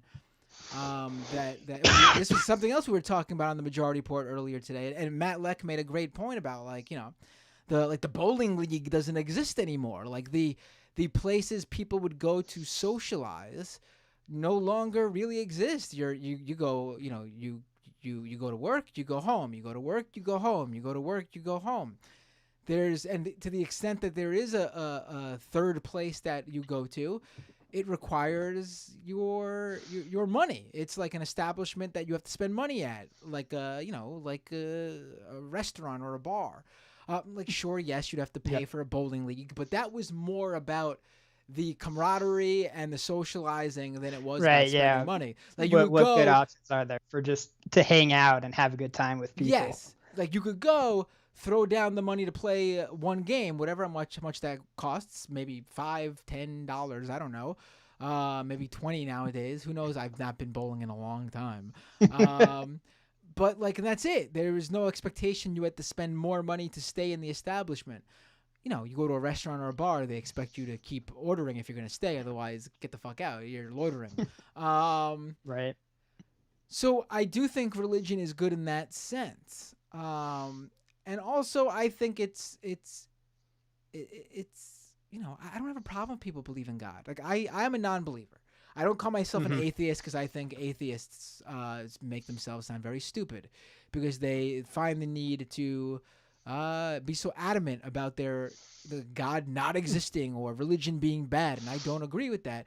I mean, I don't believe God exists. I mean, I just don't. But if you do, I don't disrespect that. You could be right. I don't believe he exists, but I have no proof he doesn't. I mean, it's not on me to show the proof he does if we would have that debate. But sure. I could be surprised. Who knows? When I die, I could find myself at the pearly gates, and I could be like, "Holy shit, I was wrong." Right. Yeah. Or you find yourself being ferried across the river Styx. Who knows? Yes. Right. And so that's listen, I totally agree. Like, go for ahead. sure, the government's secular. Like, don't have a state religion. Like, let's not support the state. But you know, we only do our movement harm if we try to kick out religion, and in a very real sense, because like Utah hasn't. I was looking up this earlier to make sure that I like had the number, but Utah hasn't voted for a Democratic president in over 50 years. And the only other state that has not voted for a Democrat in as long a period of time is Alaska. Wow. And so like just the politics here in Utah have been so wrecked towards any kind of leftism because of that godless communism that the Soviet Union was doing. Right. Oh, someone in the chat says, or maybe I'm misreading this, but I read it as, Matt, aren't you? Wouldn't you be agnostic? No, I like I said, I don't believe God exists, but I'm open to the possibility of being proven wrong when I die. Like, you're not going to convince me in life, because I need to see it. I need to see he, she, whoever God is to believe. They. Yeah. So I'm not agnostic, but I am also not an asshole. Yeah. Like a lot of atheists, or atheists in name, are. Right. And I used to call myself an atheist, but then new atheism came along and killed that word for me. Yeah.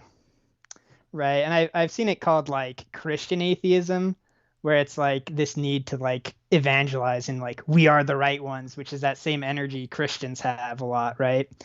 Because I try really hard on like Twitter to find people who have different thought processes than I do, come from different beliefs, and like one of the things I've run across is Jewish atheists who have become like, and it's like, it's just okay to be like part of the Jewish religion and be atheist. They're like, yeah, this is like a fine train of thought, and like a Jewish atheist feels no kind of way about like other people believing in God or not. That's just like they personally don't believe in God, and it's like, right. So yeah, like you can totally be an atheist and like not care what other people are doing, but like there's that whole group that do.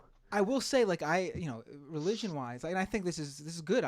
This is how I'm raising my kids. I don't want religion to not exist for them. I want them to experience all the religions. I want them to understand everyone's, frame of mind, where they're coming from, what they believe, where their ideas come from. their beliefs come from. Like I think they should understand it all: Christianity and all of its different sects, Islam, Judaism, Hinduism, all of it, Buddhism, non-believers. Good stuff everywhere. Yes, I think it's important.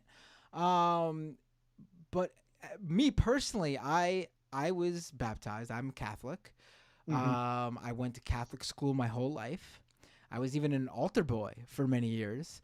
But my father is Jewish, and his side of the family is Jewish. So we would do, the Catholic holidays, but also recognize some of the bigger Jewish holidays.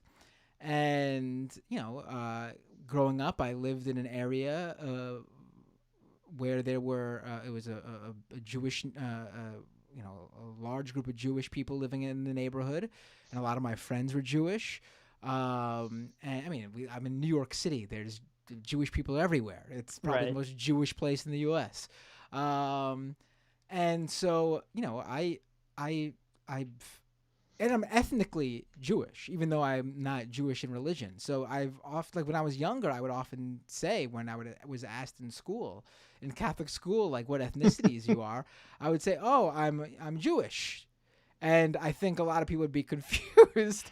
But it is something that's still sort of confusing to me. Like, cause I am literally if I took like a 23andMe, because I have siblings who have, or whatever it's called, those DNA tests, it literally says like by blood we are like I'm an Ashkenazi Jew. Like it says I'm Jewish. But I'm not Jewish in religion. I'm not even though I'm baptized. I'm not a practicing Catholic either, obviously, because I just told you I'm an atheist. I'm a non-believer. But I still celebrate Christmas. I still celebrate all the holidays, Easter, even Hanukkah a little bit, and wish my dad happy holidays on the Jewish holidays and everything. Because I think some things are more about community, and we should take part in that. Like people of every religion and no religions I feel like we should all like recognize the other religions. Like we should be fucking recognizing Islamic holidays and Buddhist holidays and Hindu holidays. I don't even know if they have holidays, but they have them, we should recognize them, because I think it's important. Like just from a standpoint of respect, and also knowing how people live, and also I think it's fucking cool to fucking celebrate a ton of shit. I always celebrate everything and anything, let me tell you. Yes, the more reasons we have to party, the better, right? Hell yeah. Form community, let's go. There we go, yep. So this was a great call. Was there anything else, or we covered all the bases here? We covered all the bases. I was watching the Majority Report earlier, and I had some thoughts about how the Ukraine conversation went, but I feel like you hashed it out pretty well with Vaush. Yeah, I mean, I think you made a great point where it's not up to us to decide how the Ukrainians want things to end. It's our only decision is, do we help them or not? Right. And if we don't help them, I mean, what happens? Will a ton of people die? I think so. I mean, it's pretty clear that Ukraine is going to fight regardless. Yeah. I mean, it's been I gotta say, surprising to see how this has gone. And I'm not discounting the Ukrainian people who've been fighting, and I'm not, trying to. But obviously, they were clearly the underdog. Oh yeah. Some incredible things they've been doing for sure. Right.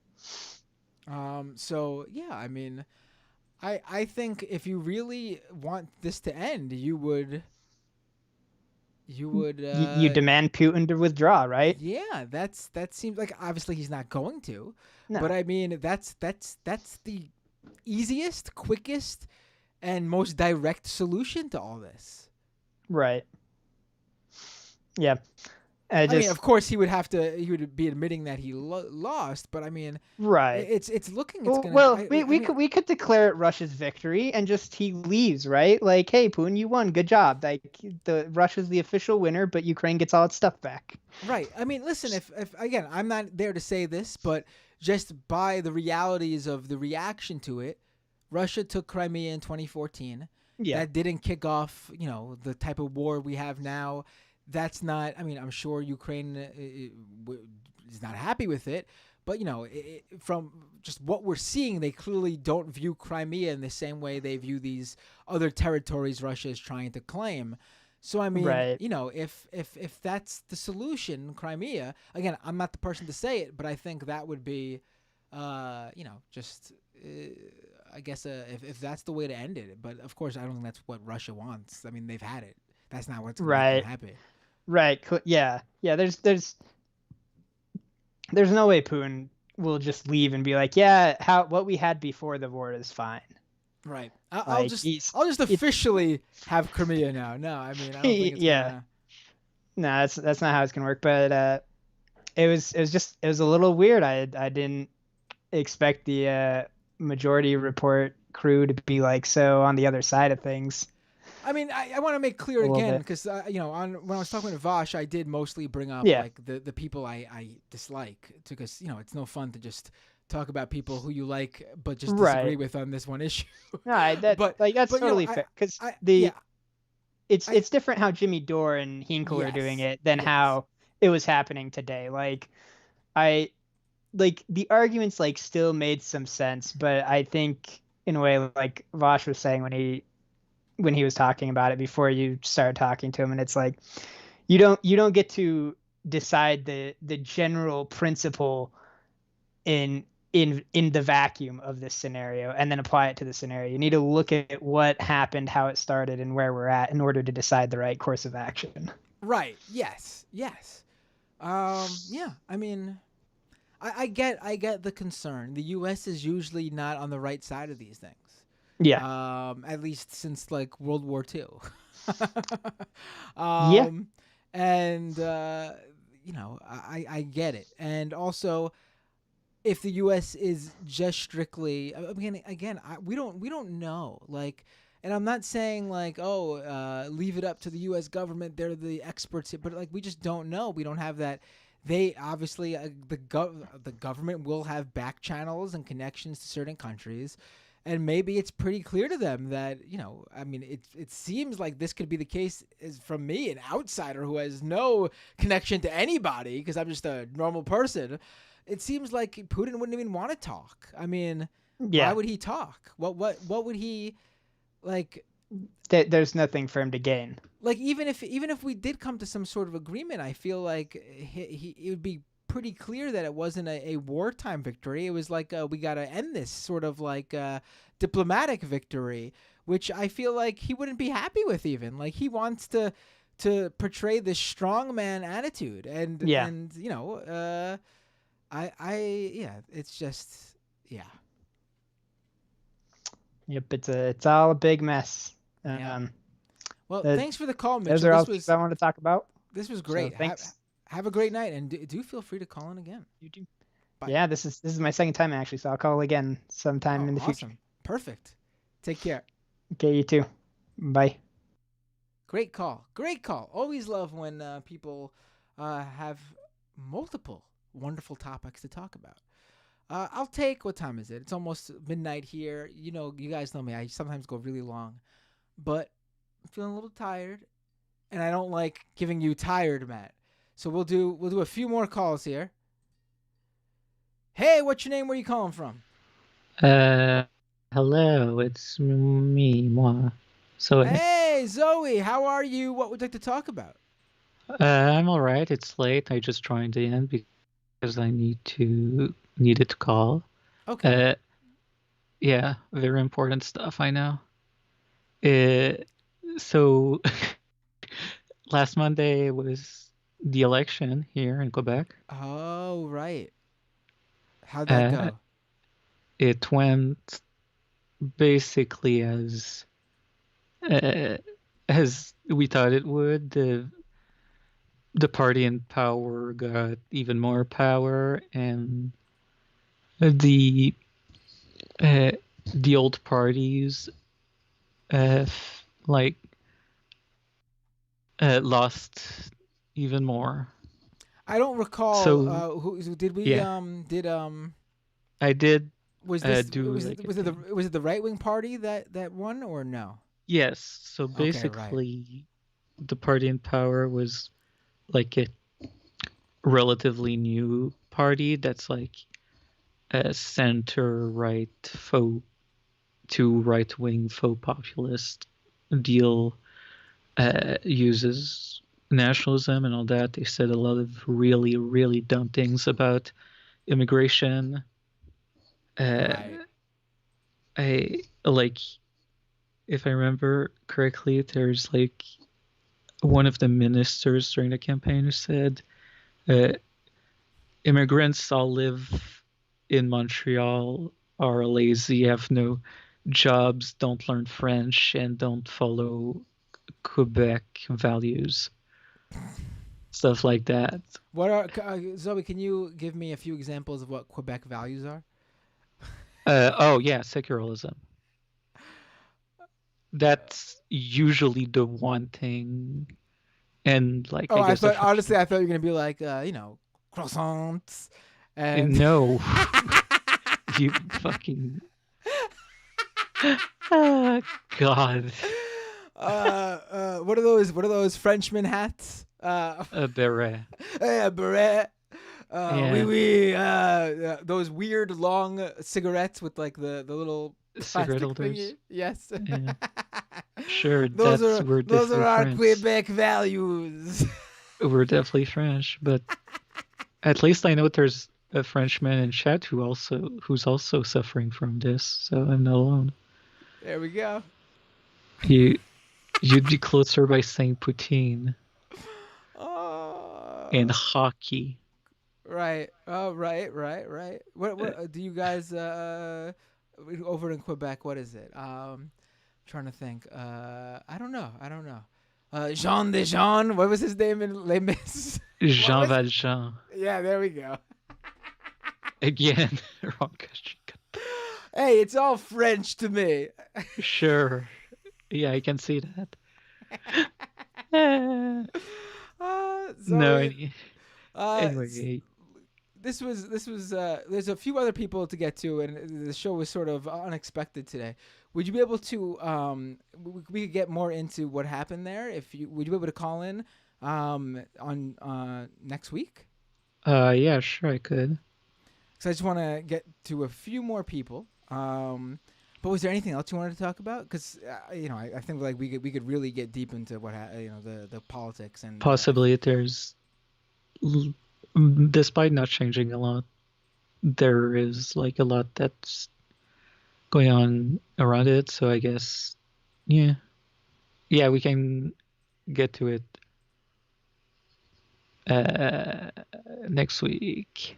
All right, cool. Oh wait, whoa! Just got rated by Dylan Burns. Whoa, 300, almost 400 raiders. Wow, that's wow. Just in time for me to get kicked off. No. Oh, yeah, haha. Oh, sorry. Oui. Oh, bonjour, Zoe. This was really just for me to get. Just.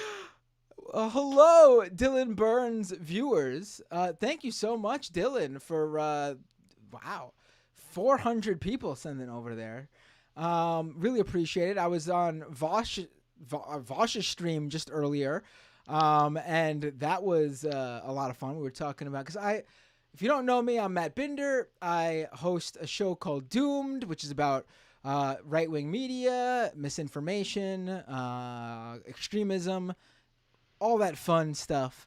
And then I also host another show called Scam Economy, which is the anti-crypto show, one of like the only anti-crypto shows that exist. And then what I assume most people might know me from is the Majority Report. I was a producer on there for almost 5 years, and I am still on there every Thursday. You can catch me on the fun half with Emma, Matt Leck, Brendan Sutton, Bradley, the producer. And earlier today, there was a little bit of a debate about Ukraine, Russia, and Vaush was watching it on his stream. And someone told me, hey, Matt, Vaush watching your earlier Majority Report appearance. So I decided to live stream Vaush's live stream. I decided to live stream me watching Vaush's live stream of him watching me on the majority port live stream earlier today. And then I was talking in his live chat while I was watching it, and he saw it, so he invited me to come on. So then I connected with him on Discord, so I was on Vaush's live stream while watching Vaush's live stream while live streaming it. Hold on, I think I missed a step. So I was on Vaush's live stream while live streaming me on Vaush's live stream while watching Vaush's live stream of Vaush watching me on the majority port live stream from earlier in the day. So I think Dylan tuned into it because I saw some people say Dylan was commenting so I'm guessing that's why he sent people my way. Thank you so much, Dylan. If you are new to my stream, please follow me on Twitch. I also multi-stream on YouTube, so I'm also at youtube.com/MattBinder. So you might be seeing YouTube comments and Twitch comments and each other's platform feed. So yeah. Thanks so much, Dylan. And let's I take calls too, by the way. So let's go to the next caller. Zoe, you're still on the line. Here. Oh, hey, Zoe. So let me say what was it? Oh yeah, bonjour. Yeah, you wanted to make more fun of my language. Right. Wasn't Beauty and the Beast? Isn't that in France? Doesn't that take place in France? Yes, it's a French story. Okay. Originally too. So there goes Zoe with her great phone calls. Yep. I'm going to say goodbye. I'm just singing, you know. I know. It's a pity and a shame you can't stay on the line, but I must say goodbye to you, Zoe. That's surprisingly good. I would not have expected that. Cody. Take care, Zoe. Have a great night. And looking forward. Oh, yeah. I hope everything's okay because I will say people noticed you weren't, you're a regular Matt Binder live stream viewer, and people noticed you were absent for I don't know how long you were absent for. A few weeks? Are you good? Everything cool? Oh, yeah, no. It's just because it aligned badly with me talking to other people and stuff. Oh, yeah. More important things to do. I get it. It's cool. Yeah. Real people to talk to. Oh, oh. Well, then I say to you, a very angry. Wait, okay? Give me something. How do you angrily say goodbye to someone? There's got to be something. It's not like what is the good day to you, sir, in French? What is one of those sayings? I don't know. I would just say va donc chier. Oh, va donc chier, Zoe, va donc chier. Yeah. The wrong accent to say it in, but sure. What does it mean, by the way? Oh, literally go poop. No, it's more like go shit. Okay, go fuck yourself. Well, okay. Well, don't she, Zoe? And if it was go poop, I would say, that doesn't make any sense because that's probably something I might do after the stream. Like I said, literally, it's weird. Good night, Zoe. Have a great night. Always a pleasure. Bye. Bye. All right. There's a few other people on the line. I just missed them all. They literally, I guess when I hung up on Zoe, they all got disconnected. I'll take, what is it? We probably could take 2 or 3 more calls. Remember, open up Skype, search Doomed Live. One word. Doomed Live, no space.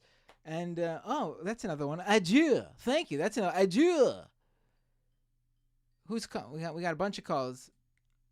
Hey, what's your name? Where are you calling from? Hello, this is Donald. Just, calling in from New York. Now this, for people, we've been, over the past week or two, we've had Donald J. Trump himself call into the show. And I got to say, it's a very good Donald J. Trump because it seems like it's the real thing based on how much it sounds like Donald J. Trump. So, hello, Donald. How are you doing today? Well, I'm doing very well until I heard you, Matt, talk about religion. Okay, and I gotta say something. Okay, I I have great relationship with God. Okay, it's fantastic, out of this world, in heaven. Okay, because I saw, people don't remember this story, but baby Jesus came in a dream one night, and it was fantastic, and you know told me I need to run for president. And so I did it, and I became the president of the United States. And now Joe, he steals the election, cheater. Okay, terrible, terrible person. But Matt, what is it about religion? You don't believe in God? I'm Protestant, Presbyterian to be exact, and I drink the wine, I eat the cracker. Okay, I do what I need to do, but what is it about God? You need to believe, otherwise, or do you want to go to hell? I mean, you could go to hell if you want to. I know, some people say Rush Limbaugh's in there, Ronald Reagan. I don't believe that. Okay, they were great people, fantastic people. They're at least in purgatory. I mean, a good place, good enough at least for them. But what is it, man? What is it about religion that you're so against it?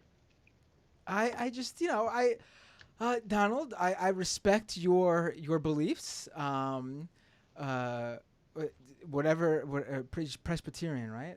Are you a very religious man, Donald? Like, do you go to church often? Well, I go to church on the on the major holidays. You have the Christmas coming up. You have Easter. Okay, you have different days, different fantastic days, and I also go on the Sundays. On Sundays, and I, as I told you, Matt, I go in line. The usher tells me, come out of the pew. You told me you were an altar boy. You grew up Catholic. Okay, you should know this. You go out of the pew, you go up the line, you drink the wine and eat the cracker.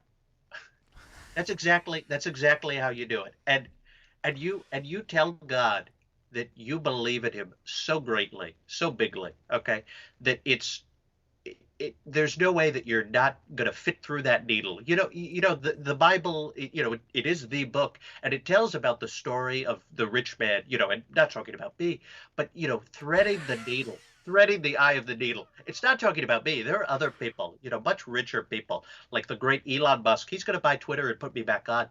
But, or Jeff Bezos, okay, Amazon, fantastic. It doesn't matter Wow, if there's a fire in a workplace, okay? Whoa, hold on, Donald. Your opinion on Jeff Bezos has changed since Well, I listen, last. listen, Matt. Okay, anyone who can say to their workers when there is a fire in the workplace, you need to get back to work. I feel that is a man who knows what he needs, and he needs good, obedient workers. And just to put them to work. Okay, that's what I did to my ex-wives, and you see, one of them, is in a grave on my golf course. Okay, that's what I did. I made sure she was put to work and put to rest. Wow, very deep from someone who was just asking me if I was scared of going to hell. Well, believe me, Matt. But let's go back to you. I mean, I know a lot of people think, oh, I'm all about me, Donald. I just care about myself. But what about you? Why is it you're against God? You're not a godly man. And believe me, I've heard Rush from beyond the grave tell me, Oh, there is a God, there is a God. Okay, that's what he told me. And as I said, I saw baby Jesus in a dream. Okay, great Jesus, fantastic Jesus. And his mother Mary, wonderful woman, wonderful woman. oh, listen. I think the people that actually the historical figures, like the historical Jesus, was a great guy from what we know of him. To the extent that we know that if he existed. But I just don't believe that he is the son of God. I mean, Excuse me, man. Excuse me. He is the Son of God. Don't come in here telling me he's not the Son of God. Have you read the Bible? You were well, Catholic. You told me you grew up Catholic. well, Are you also, not reading the book of the Bible? No, excuse me, man. Excuse me. but That's also, not how we're this is, doing it. That's no, no, no. but hold on, Donald, This Donald, is that's not even like a non-believer standpoint. I mean, your own daughter doesn't believe that Jesus was the son of God. Well, believe she's wrapped up around Jared. Jared, has her wrapped up around his finger. Believe me, I don't think they're a great couple. I mean, Jared worked for me. He did some good things in Iraq, Iran, Saudi Arabia, the Right, he Middle brought peace to the East. Middle East, right? Yep. Exactly. He brought peace. A lot of people could not bring peace, but he was able to bring peace, just like Jesus bringing peace. Okay, it's the same. They were both Jewish, and the thing is, yeah, Ivanka might say that, but she's wrong. I'm just going to say it. I know a lot of people don't like it when I say my own daughter's wrong, but she's wrong. It's okay. She's fired. I mean, she's not fired, but she's fired. All right. Who's someone? Would you suggest that Ivanka would Ivana? Excuse wait, Ivanka would have been better with someone. Ivanka. Ivanka. Exactly. Would she have been better with someone more like her dad?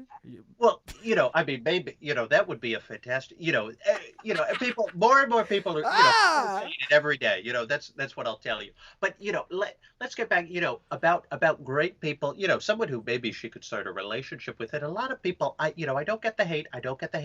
But, people are hating on Herschel Walker. And believe me, as I told him on The Apprentice, I said, I love you. And, I'm not a gay man. Okay. And I love you, Herschel.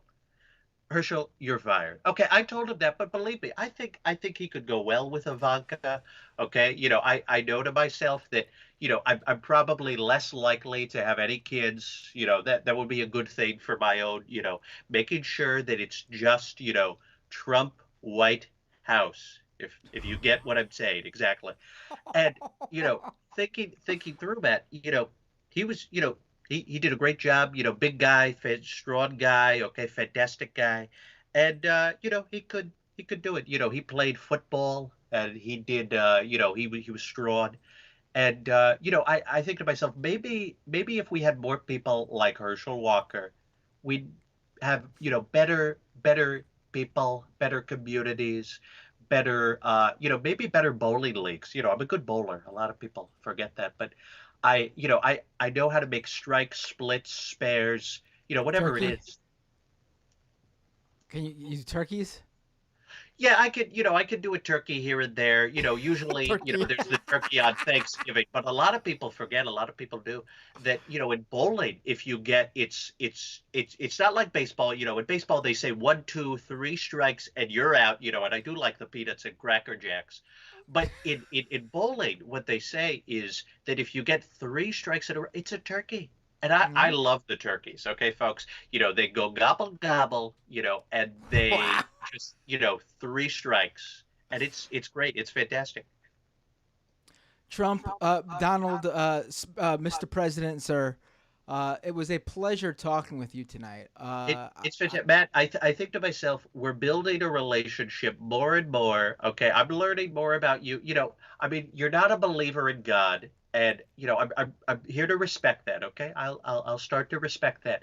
But think about it. This is what I'm telling you. Believe me, Mike Lindell, he turned his life around with Jesus. Okay, it was because of God and Jesus and My Pillow, and it's a beautiful pillow. I mean, you could go on mypillow.com, Mike Lindell, whatever it's called, and get yourself your My Pillow to sleep with your Bible. Okay, have a good rest of your night, man. And people, I also want to remind people, this is not Spacco. Okay, I don't live long and prosper. I'm Donald Trump. Thank you very much. Thank you, Donald. Always a pleasure when you call in. Take care. Have a great night. Wow, that was we got another person on the line already. Hey, what's your name? Where are you calling from? Hey, can you hear me? I can hear you. What's your name? Where are you calling from? My name's Dylan Burns. I'm calling from Kiev. Oh, Dylan, how you doing, my friend? I'm doing a-okay. It is early. It is 7 a.m. But I saw you were taking calls and I rated and I was like, oh, why not call in? Why not? Haven't talked to you since I was on that game show with you. Oh yeah, what was Dystopian Times from Mike, right? There was Mike and didn't we? Yeah, it was Mike. Yeah. I don't. Were we on another thing together? I don't remember. I think I confused you. I thought we were on the Surfs together at one point. They had like a game show, or I think I got you mixed up with somebody else. Maybe. That's it. Yeah, I've been on the Surfs before, but I'm not for the game. I got show. you mixed up with Carlos. I think Carlos Maza. I forget his name exactly. He's like this Oh, communist gay Twitter. Yes, You never I know heard what of you're him? talking about. He's much more successful than me. So if you confuse us, please do. Fantastic, fantastic. So you're in Ukraine. Yeah, I'm in Kiev right now. I'm out in the sorry, doggo. Yeah, I'm in Kiev right now, and yeah, I'm in the countryside. I'm not in the city, but I'm hanging out with somebody. I got to resolve something before I fly back to the States. I'm going to got to come back because I'm going to a conference in Miami where I'm going to be talking about the war. Are you Ukrainian? No, I am not Ukrainian. I am an Irish German of ancestry of way back. I do not care. I'm just a white American, right? We don't really have any cultural heritage besides like we're like, hey, St. Patrick's Day, and we'll like kind of virtue signal towards the IRA every once in a while. Right. Yeah. So what brings you out in Ukraine? Just to do reporting? Yeah, that's the idea. I wanted to interview a lot of locals, ask them what they thought about the war, and kind of like upload those interviews because I feel like a lot of the coverage has been pretty focused on like what like strategists are saying and what other people not in Ukraine are saying, and very little on what the Ukrainians are actually saying. And I also wanted to film, as I have like with frontline soldiers and film what it's like near the. I actually just recently got back from Kharkiv and from the nuclear power plant. I went, the one occupied by the Russian soldiers. Right. I went to the power plant and we were able to film it from across the river as they shelled the area around it. Ah, wow. So you are in areas where there is active fighting going on, or you were at different points. Oh yeah, I've been to the Donbass. I went to the front line in Zaporozhye. I embedded with Ukrainian troops. The closest I've ever been to the front line, I think, is I've been a mile from Russian positions before. That's where we got spotted by Russian drones, actually. Wow. Have you been in the line of fire or bombing or anything like that? Yeah, I've been bombed before. Yeah. I was in Mykolaiv and I was in the city center and we were leaving a restaurant, and this was the day the Kherson counteroffensive was launched, and so it was a pretty like big day for us because we were coming down here to film near the power plant, which was its own experience, and I have a million tales to tell about that. I'm actually writing an article for New Voice of Ukraine about the experience.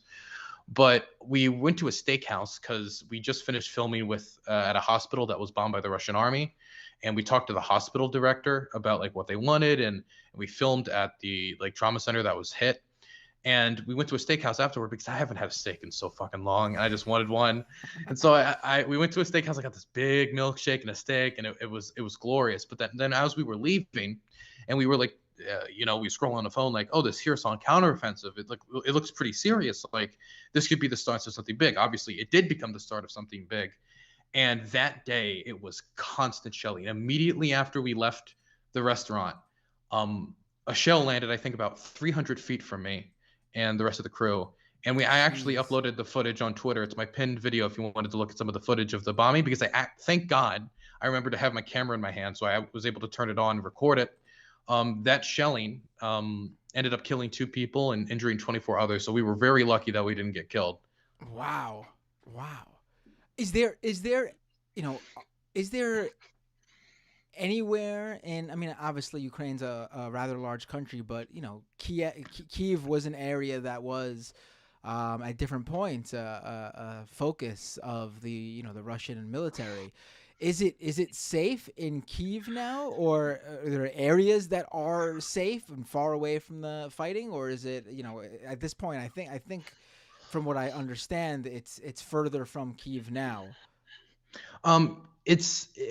Safety's relative, right? Because Right. Kiev can still be targeted with missiles.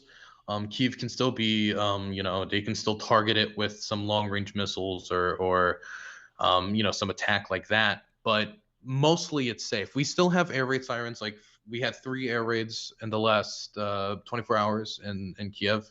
I counted them. I try to count them. But not a lot of explosions. There was an explosion in Kiev Oblast. They targeted a base, I think, 2 days ago. But Kiev has been mostly safe. Lviv has been mostly safe. But every once in a while, they'll like strike an apartment building or something. But it's safer than like when I was in Kharkiv or when I was in Mykolaiv or any of these frontline cities, which are constantly bombed by the Russian army. And the thing that really got me about the Mykolaiv bombing is that it was like the area they hit with artillery was like it was like a restaurant area and a bunch of like apartment buildings and like civilian homes. And I looked around and I couldn't see a single soldier. Like it was just people. It was like 3 p.m. and like people were just getting off of work and like going out to eat and stuff. And so it was like maximum traffic time, considering like, you know, a lot of people have already been displaced, but it was like the most people you're gonna see on the street. And it was only until like the seventh explosion that a soldier came like running in our direction just to like go help people who were hurt. And so what really got me about it was just like how like flagrantly like they just did not give a fuck about the civilians who died with the strikes. It was similar near the power plant, which is even riskier because I saw like explosions like as big as like almost like volcanic eruptions, man. It feels like when you see them sometimes very, very close to the power plant, like scarily close to the power plant. Jeez. I got to ask, being that you're there, and from what I hear from some quote-unquote leftists in the States, Nazis all around you, yes or no? No, but I have met some. Right, I'm sure there are, but I mean, it's not like you're a Nazi gave me a and... Snickers bar. Really? I was it was a right sector guy. And right sector is a group I particularly dislike because I've studied. I just released a video on like queer Ukrainian history, very niche subject that no one would care about a year ago, but now for some reason it's a topic of discussion because I get asked a lot like, "Hey Dylan, you're queer and you support Ukraine. How can you do that?" And I made a video basically addressing that, like how I could support Ukraine as a queer person. It's a silly question, but I do get asked it more often than not, and so I really don't like them because I saw how. The thing is with homophobia in Ukraine, it's historically been usually Russian-centered because it was the Russian Tsardom that banned homosexuality. Then it was the Soviet Union which continued those bans on homosexuality and revived them under the Stalinist regime. And it wasn't only that those laws were like kind of repealed once Ukraine became independent in 1993. But so like usually the homophobia has been pretty Russian-centered, and right sector is one of the groups that actually kind of like more brought it into like the kind of like Ukrainian nationalist groups in the modern era by like targeting authors and stuff like that. So I really don't like them. I hate them. I think they're garbage. But one of their guys, he had their right sector tattoo on his neck, like very clearly right sector. He was wearing some like weird German-ish uniform that looked very like it belonged in a like a documentary 80 years ago and not in the 21st century. But unironically, and I do mean this, I didn't notice it until after when I looked into footage. And so at the time, this guy just kind of walks up to me, he like while we're in the forest hiding from a drone because a drone had spotted us. And he sees that I'm kind of like nervous because we just got spotted by a drone and we don't know if it's armed or not. And he just like takes a Snicker out of his pocket and just was like, "Want some?" I was like, "Oh, sure." And so I ate part of the Snicker. And only later when I was looking at the photos, I was like, "What's that fucking tattoo?" Wait a second. What is that tattoo on his neck? I was like, damn. That's the one interaction I've had with somebody like that. I think I saw like one other Wolf's Angle, but I've been here for the majority of the war, and that's all I've seen.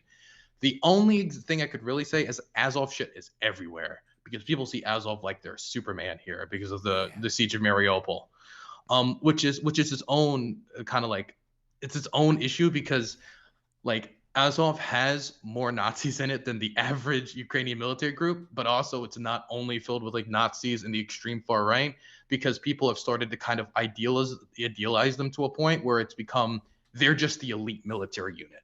Right. So I'm going to go join them because they're the elite military unit. And kind of the more really far right Nazi types, a lot of them broke off to do the more political side of it when they formed the National Corps, the like Azov battalion's like political party. Right. See, I think that will be a problem going forward for sure. I mean, like, I get it in wartime. Like, what do we expect? I mean, I'm sure there are people who think this is something that should be done, but I don't think you can expect this. Like, what? You see the Azov battalion and some guy with, like, I don't know, some sort of, like, neo-Nazi patch, and you're going to go up to them and be like, as he's, like, fighting Russian soldiers, you're going to be like, excuse me, sir, do not defend us. I do not accept your defense or whatever. Of course not. But I mean, when this does end, it's going to be a real problem if they are, held up as heroes instead of, it being over and then being like, okay, it's over and this is not cool what you guys believe in and stand for. I wonder if one day, like 100 years from now, the Azov battalion will be like the Democrats, where like 200, 300 years, they went from this like super unbelievably racist, fucking like rooted in like the most like terrible ideology. So hey, maybe they're not perfect, but they've kind of moved. I wonder if that's going to be the case currently. And people, like a lot of the pro-Ukraine crowd that I run with, because I'm very, very pro-Ukraine, or will try to like completely whitewash it. There are still Nazis in the Azov battalion. You can't cover that shit up. Oh, is it the majority of the organization? No, I don't think there's any evidence to substantiate that. But if you can identify Nazis in the crowd, like if I could identify a Nazi in an organization and it's like that obvious that I can point them out, that's bad. A problem. Yeah, it's bad. Although I will say I enjoy your possible scenario where Azov some sort takes the Democratic Party's turn and becomes, from being very racist party to what they are today. I'm picturing like, I don't know. We're gonna have Pete Buttigieg lead Azov 100 years from now in a robot suit. Right. Yuri, if you like your health insurance plan, you can keep it if you. but like I would but I also think we like spend a lot, like way too much time talking about Azov in comparison to like exactly, because when we talk about Azov as if they're like the biggest military force in the world when they're really very, very a small amount. I think the issue is, and most people think like, because listen, Azov Battalion is in a lot of the photos that hit the U.S., like even mainstream, who are not even trying to photograph like Nazi imagery, but somehow you see it all the time. Media in like New York Times, Washington Post, or whatever, they do a Ukraine story. They use a photo of the battlefields. And there's an Azov battalion member with like a black sun patch or something like that, or like the SS skull or something. And I think it's not that people assume, it's because they're everywhere, so you can't take a photo without them being there. But I think it's more so the fact that all the fighting, at least now, seems to be, or at least the majority of the fighting, and you could correct me if I'm wrong, are in areas that the Azov battalion's been fighting Russia in for almost a decade anyway. I mean, Mariupol is a great example of this because Mariupol is where their headquarters was. So the reason why... Oh, hello? Is because... Oh, you cut out for a second. You cut out for a second. You're back, though. You're back. Hello? Uh-oh. Hello? Hello? I hear you. I hear you now. Yep. The Russians are trying to stop me. They're undermining me, okay? But I think Mariupol is a great example of that because Mariupol was literally where the headquarters of Azov was. So that's why they were everywhere in the battle for Mariupol, is because that's literally where they were started, when they started as more kind of like a criminalish kind of gang. I'm going to call it almost basically a gang back in the day, like football hooligan type stuff, until they evolved into what they are today. And so I think that's a big reason why they got so much attention. But the thing that really bothers me about how the Battle of Mariupol is covered is I think that a lot of people just kind of like seceded it to like that was basically a bunch of hardcore radical Nazis defending against like the Russian army, and so like fuck them both. When there was a lot of just Ukrainian Marines in that city that weren't as covered because they didn't have like the Azov name, which is well known in the media, and also because of its notoriety is going to get covered more. It doesn't cover the fact that, a lot of those guys are not just straight up neo-Nazis. They just joined because they thought it was an elite battalion group. Like, can you excuse it knowing, like, it's hard to say when it's your city getting bombed and you're just going to join whatever the local group is because you want to shoot at the people bombing your city. And so it's really aggravating the amount of attention they specifically get, not only because hello? Hello? Oh man, that doesn't sound like he's coming back. I hope everything's okay. I just hear static noise. Oh, hello? Oh, I'm back again. What's happening? That was honestly, that time was kind of weird because all I heard was like old school, like static white noise. And I was like, oh my God, I hope nothing happened. Like that's like the sound you hear in the movies when something terrible happens on the other end. You just hear me scream, no, no, no, Hinkle, leave me alone. That would be something else if the battle of the the live streamers in Ukraine with Hinkle and oh my God, is he over there? Did he go over there? Oh, he cut out again. Oh no. This has been really good. Shit. Damn. One live stream, Vaush and Dylan. It says poor network connection. That's usually when it's done.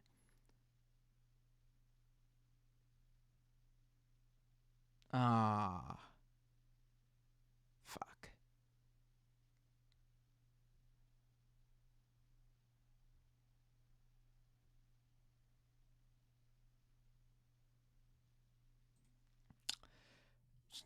I lost him.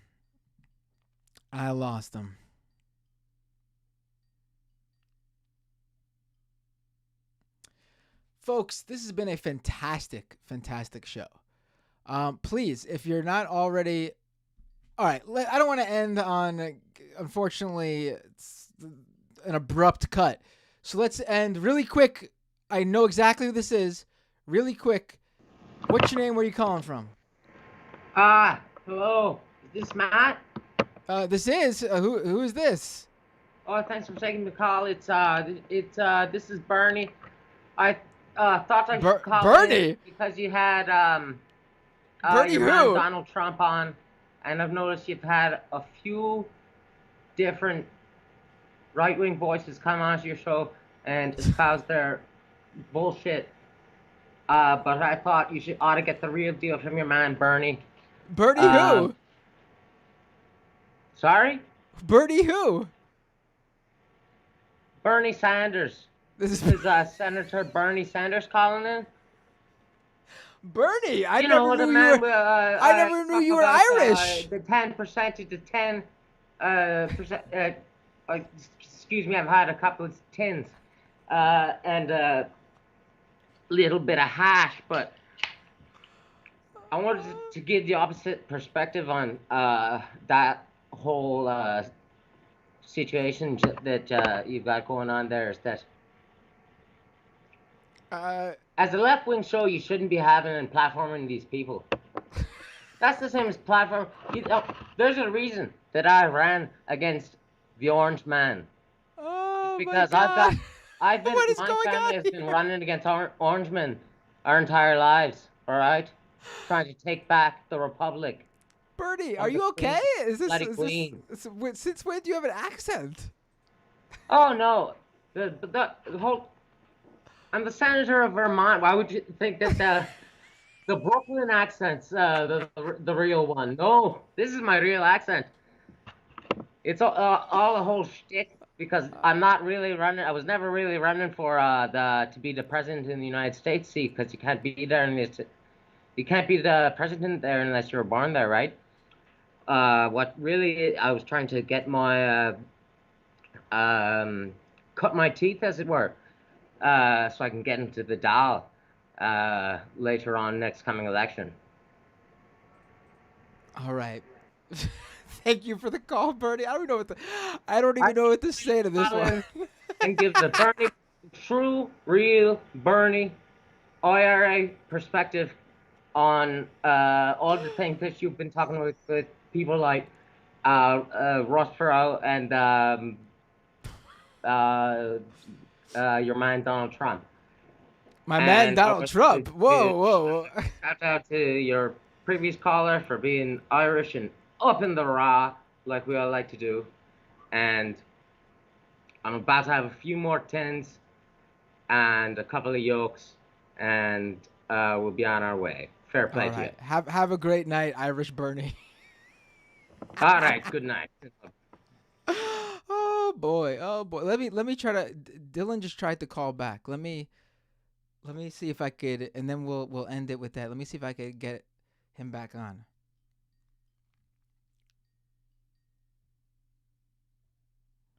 Hey, Dylan. Matt, the dark actors don't want me to speak to you. I'm being sabotaged by multiple forces at the same time.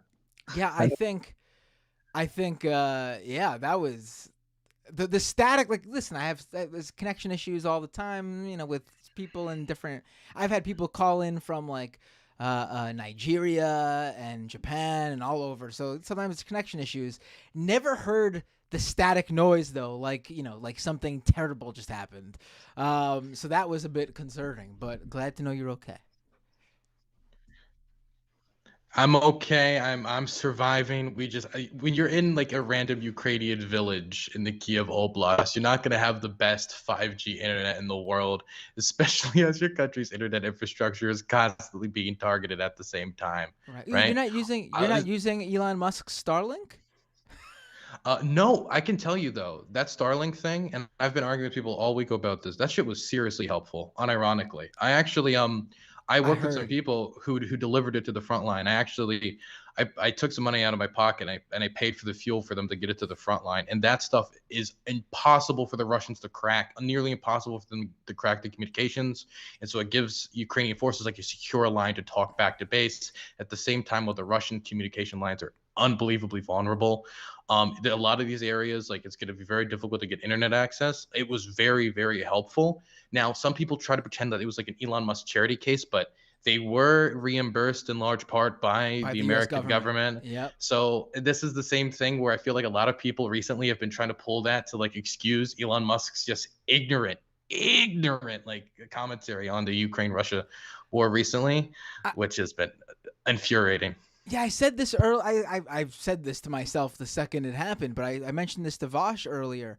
But it was very weird for him to like the entire country of Ukraine was like providing him with unlimited like adulation based on how he helped with to the extent that whatever it is that he did, still it's his product and service, Starlink.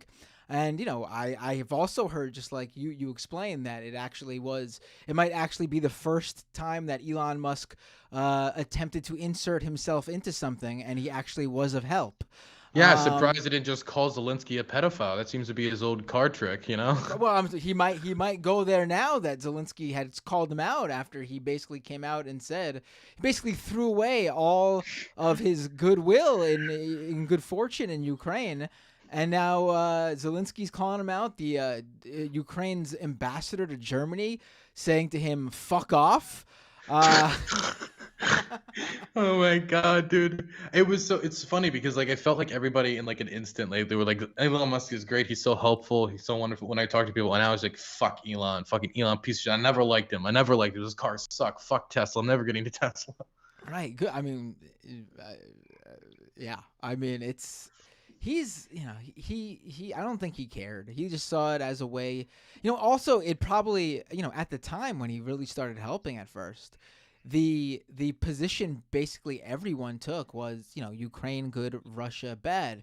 And as time has gone on, and also as Elon has decided to firmly implant himself on the American right, and the right has decided to increasingly track towards the Russian position.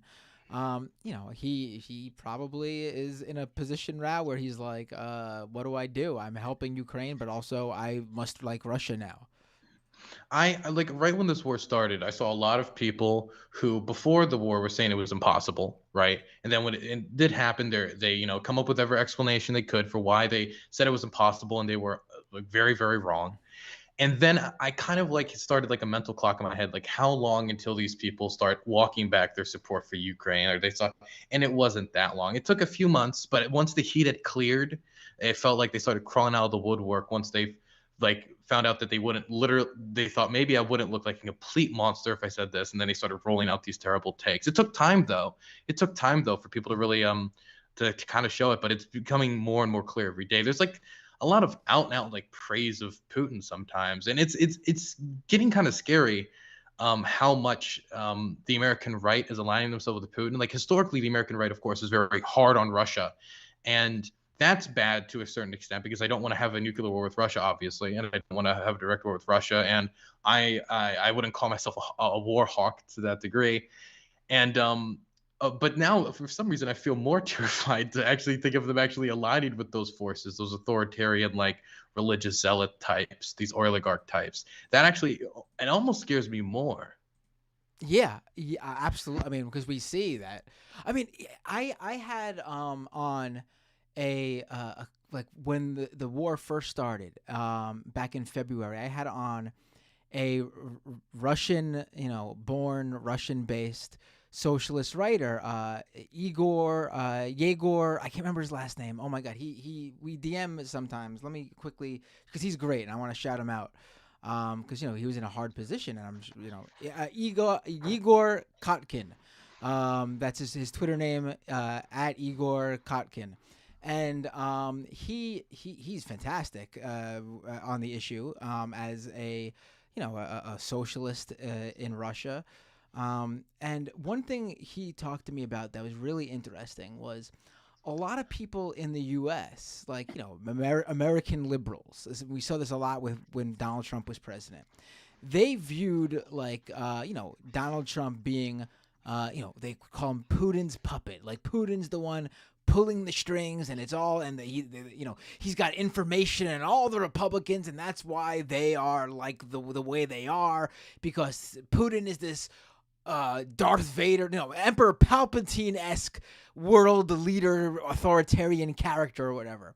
But, Yegor was telling me how the opposite is true, actually, whereas a lot of what Russia has been doing lately over the past, maybe decade or so, has been heavily influenced by the American right. And he gave me these examples where, Russia, the Russian Orthodox, the Orthodox religion over there that basically is like ingrained in the government. They never had the whole family values type thing was never a major function or part of their religion there. But he said as the American right seeped in more and more, you start seeing these Orthodox leaders talk about, traditional family values, and he's like, this is not a thing here, this is not like a cultural thing here, this is an American thing that came over. And then there was that hilarious because to see them say this, there was that a Russian official or politician that said what was it, called someone a soy drinking sissy or something like that. And it's that's something also from the soy boy type thing. That's an American thing. And he was telling me that it's crazy just how much the American right is influencing basically on a worldwide scale. And we're basically getting this one big unified, far right fascistic movement growing globally. I think one of the big things that awoken me to this, there's something going on here, and I think a lot of it's even signaling to the American right, trying to get them to go against their government on this war. And I think one of the best examples of that is when Putin started talking about J.K. Rowling in a speech about the war. Why the fuck, in a speech where Putin's declaring thousands shall die, hundreds of thousands shall die, he's talking about the Harry Potter novelist? He's only doing this if he really wants to. Do you think the average fucking Russian cares about J.K. Rowling? No, of course not. This is to specifically signal to the American right under the auspices of possibly undermining America's support for Ukraine. And you're seeing people like Donald Trump Jr. now tweeting out "Wow, it's crazy that we should stop sending aid to Ukraine and take all that money and send it to Florida." You can't walk and chew gum at the same time. This is the same as oh, you want to care about the homeless people? What about the homeless veterans? And then, oh, what about the disabled homeless veterans? This is the endless purity spiral. The son of the president saying that should be a scandal almost, Right. But it isn't, and it's getting normalized slowly. And that's to me that's very dangerous, because if there's anything that could enable Putin's behavior, it is having a sympathetic government in the United States. Which is one of the main backers to Ukraine militarily. And if it wasn't for our supply of HIMARS, we would not be seeing these massive counteroffensives that are really, I'm telling you, they are establishing panic in the Russian occupied territory. Have you ever watched Downfall by chance? I have not seen that yet, no. Well, there's a scene in Downfall where all the Germans are running around burning all the documents. That's what it feels like in a lot of occupied territory for the the collaborators. There were even multiple instances where collaborators actually fled directly into Russia because of how fast the Ukrainian counteroffensive was in Kharkiv and how fast it's progressing now in Kherson. So it's really wild to see this completely just devolving, this occupational authority and like Ukrainian victories. But then this is also the same time where we're seeing the right calling for pulling back on negotiations. I mean, like pulling back from the offensive and like reeling it in when Ukraine's having the most success. Like this would be the time, if anything, to push for Ukraine to get its territory back, not to reel it in and call for peace and secede like Elon Musk is calling for. I just don't understand it. Like, why is it when you're winning that you're telling us all to pull back? It doesn't make sense. Like victory is in sight and people are telling everybody to reel in. Yeah, it was a bizarre timing for that sort of. But I mean, we've heard this since day one from the people who wanted to obviously hide the fact that they were staunchly on the Russian side. But they would portray it as like peace talks to keep, to save as many Ukrainians as possible, that, just give in to everything Russia wants.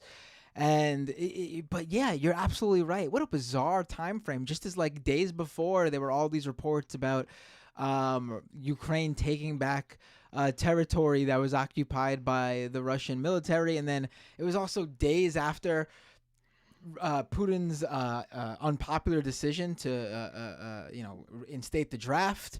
I mean, you literally had news story after news story about all of these Russian citizens like very angry about this. I mean, yeah, bizarre timing. I wonder what was going on there. Like that specific day too. That specific day too.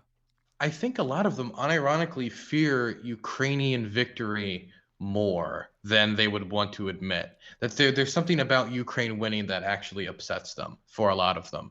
And I'm always trying to figure out exactly what it is. Is it that they ideologically align with Putin, but they don't want to admit it, and so they secretly want to kind of see him succeed because they see him as the leader of this new international Christian movement, even though the gayest part of LA has higher church attendance rates than the majority of Russia, which only has 6% of its population attend church more than twice a month, right? I love bringing that up because it pisses off all the right people. I don't know what it is because it just doesn't make sense to me. Is it just this like kind of core American nationalism of we should completely isolate ourselves from the world and we shouldn't support like democratic struggles internationally, even if it wasn't for the French, we wouldn't even be a country. Like I don't know what it is. I honestly don't. Yeah, I think like for the good faith people, I do think it's the situation where like at least part of it is like they're used to America being the on the wrong side, and so here we are in this rare situation that frankly has not happened probably since like World War II, where America isn't doing the imperialism and they're not supporting the country doing the imperialism. And people are like confused as to like what's going on here. I guess we got to be against it. You know what it is? We have a big ass hammer in America, a big ass hammer that we call the most powerful military God has ever created, right? And for a lot of times there's screws, there's like the things that don't deserve a hammer, but we have a hammer, so we use the hammer because it's big and it's fun to swing around, and we have a bigger penis when we do it, right? And so obviously a lot of people will see that as like, we didn't need a hammer for this screw. We didn't need a hammer for this piece of paper. We didn't need a hammer. This is not the tool we needed. And now we're at a nail. And I feel like a lot of people don't know how to approach it because they're just so not used to seeing a nail. You get what I'm saying? Yes. So what is, being that you're on the ground there, and I'm sure you've spoken to a lot of, Ukrainian citizens, what do they think at this point? Like, how do they think this is going to end? Obviously, this is not a question where everyone's going to be in unison, but what is like the broader sense of like how the Ukrainian people are feeling now at this point? Like how this is going to end? Do they see an end in sight? Like, do they think it's coming down the pike? So all the polling data seems to indicate that the vast majority of Ukrainians believe that they're going to win. They might disagree about how long it's going to take or what it's going to take, or they might even disagree about what victory exactly looks like, right? Right. But the vast majority of Ukraine, I'm talking like 95%. I'm talking about like really high. Like this is the most unified I've ever seen this country, considering how many divisions it's had historically. Um, the question of like how that victory is going to come is the difficult question. Whether it's going to come in the near future because of all these strings of military victories, or if it's going to come, you know, next spring, which is what most military analysts say is like probably the closest we could see that type of Ukrainian victory. That's also why I'm coming back in January to film some more. Or if it's going to take possibly years, which is, if we're being like realistic, is something that could happen. We don't know, but the Ukrainians fundamentally believe in victory under like any circumstances. They are willing to like go through it thick or thin, and that's why I always get kind of peeved. And I watched your discussion, right? And I just want to open up by saying the Majority Report is a great show. It's part of the reason why I'm involved in politics in the first place, right? I love the Majority Report. I love everybody at Cast and Crew there.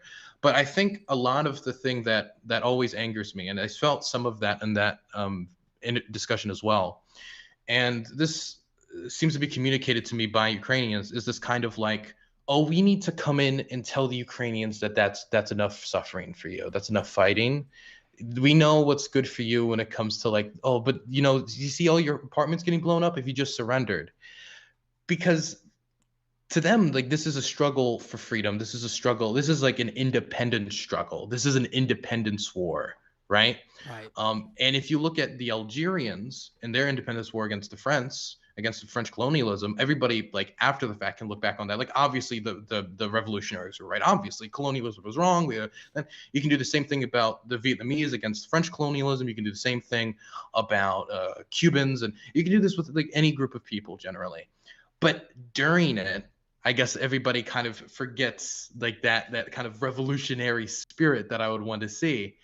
And the people here, if they're willing to sign up for the consequences that come with an independence struggle, if they're willing to say, I am willing to lose life and limb for freedom, we would rather be dead than under subjugation, then ultimately that's their decision. Once they have decided, never mind, it's enough, then you know what? It is what it is. But I don't think it's for other people to determine what level of suffering is too much for the Ukrainian people. I think that's up to them to decide exactly how far they're willing to go to be free. And quite frankly, I think it's all the way. Right. No, I absolutely agree. I think I've said something like that too before, but not as eloquent as you just did. But yeah, it's almost like when I hear people who are usually staunchly anti-occupation or anti-imperialism say that it's like but like you're asking, you want the U.S. to decide what happens to Ukraine. Isn't that in its own way like an imperialist mindset where you think that Ukraine needs to? You heard this a lot early on when it was like, listen, Ukraine just needs to agree to never join NATO because that's what Russia wants. So you're basically saying that Russia gets to decide what happens to Ukraine. They have no say in their own future, which again would be imperialism.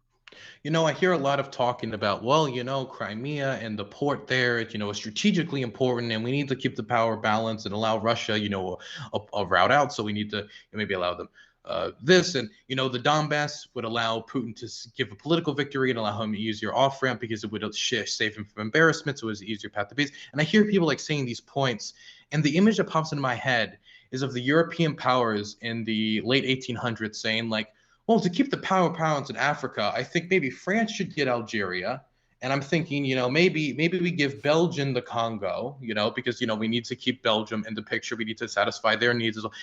I'm hearing literally just this carving up of people's territory, but just rationalizing it for a modern age. And the thing is, this isn't even like, it's almost like spelled out so clearly when we recover. I mean, this didn't get enough coverage. And I almost went. I didn't have the guts to.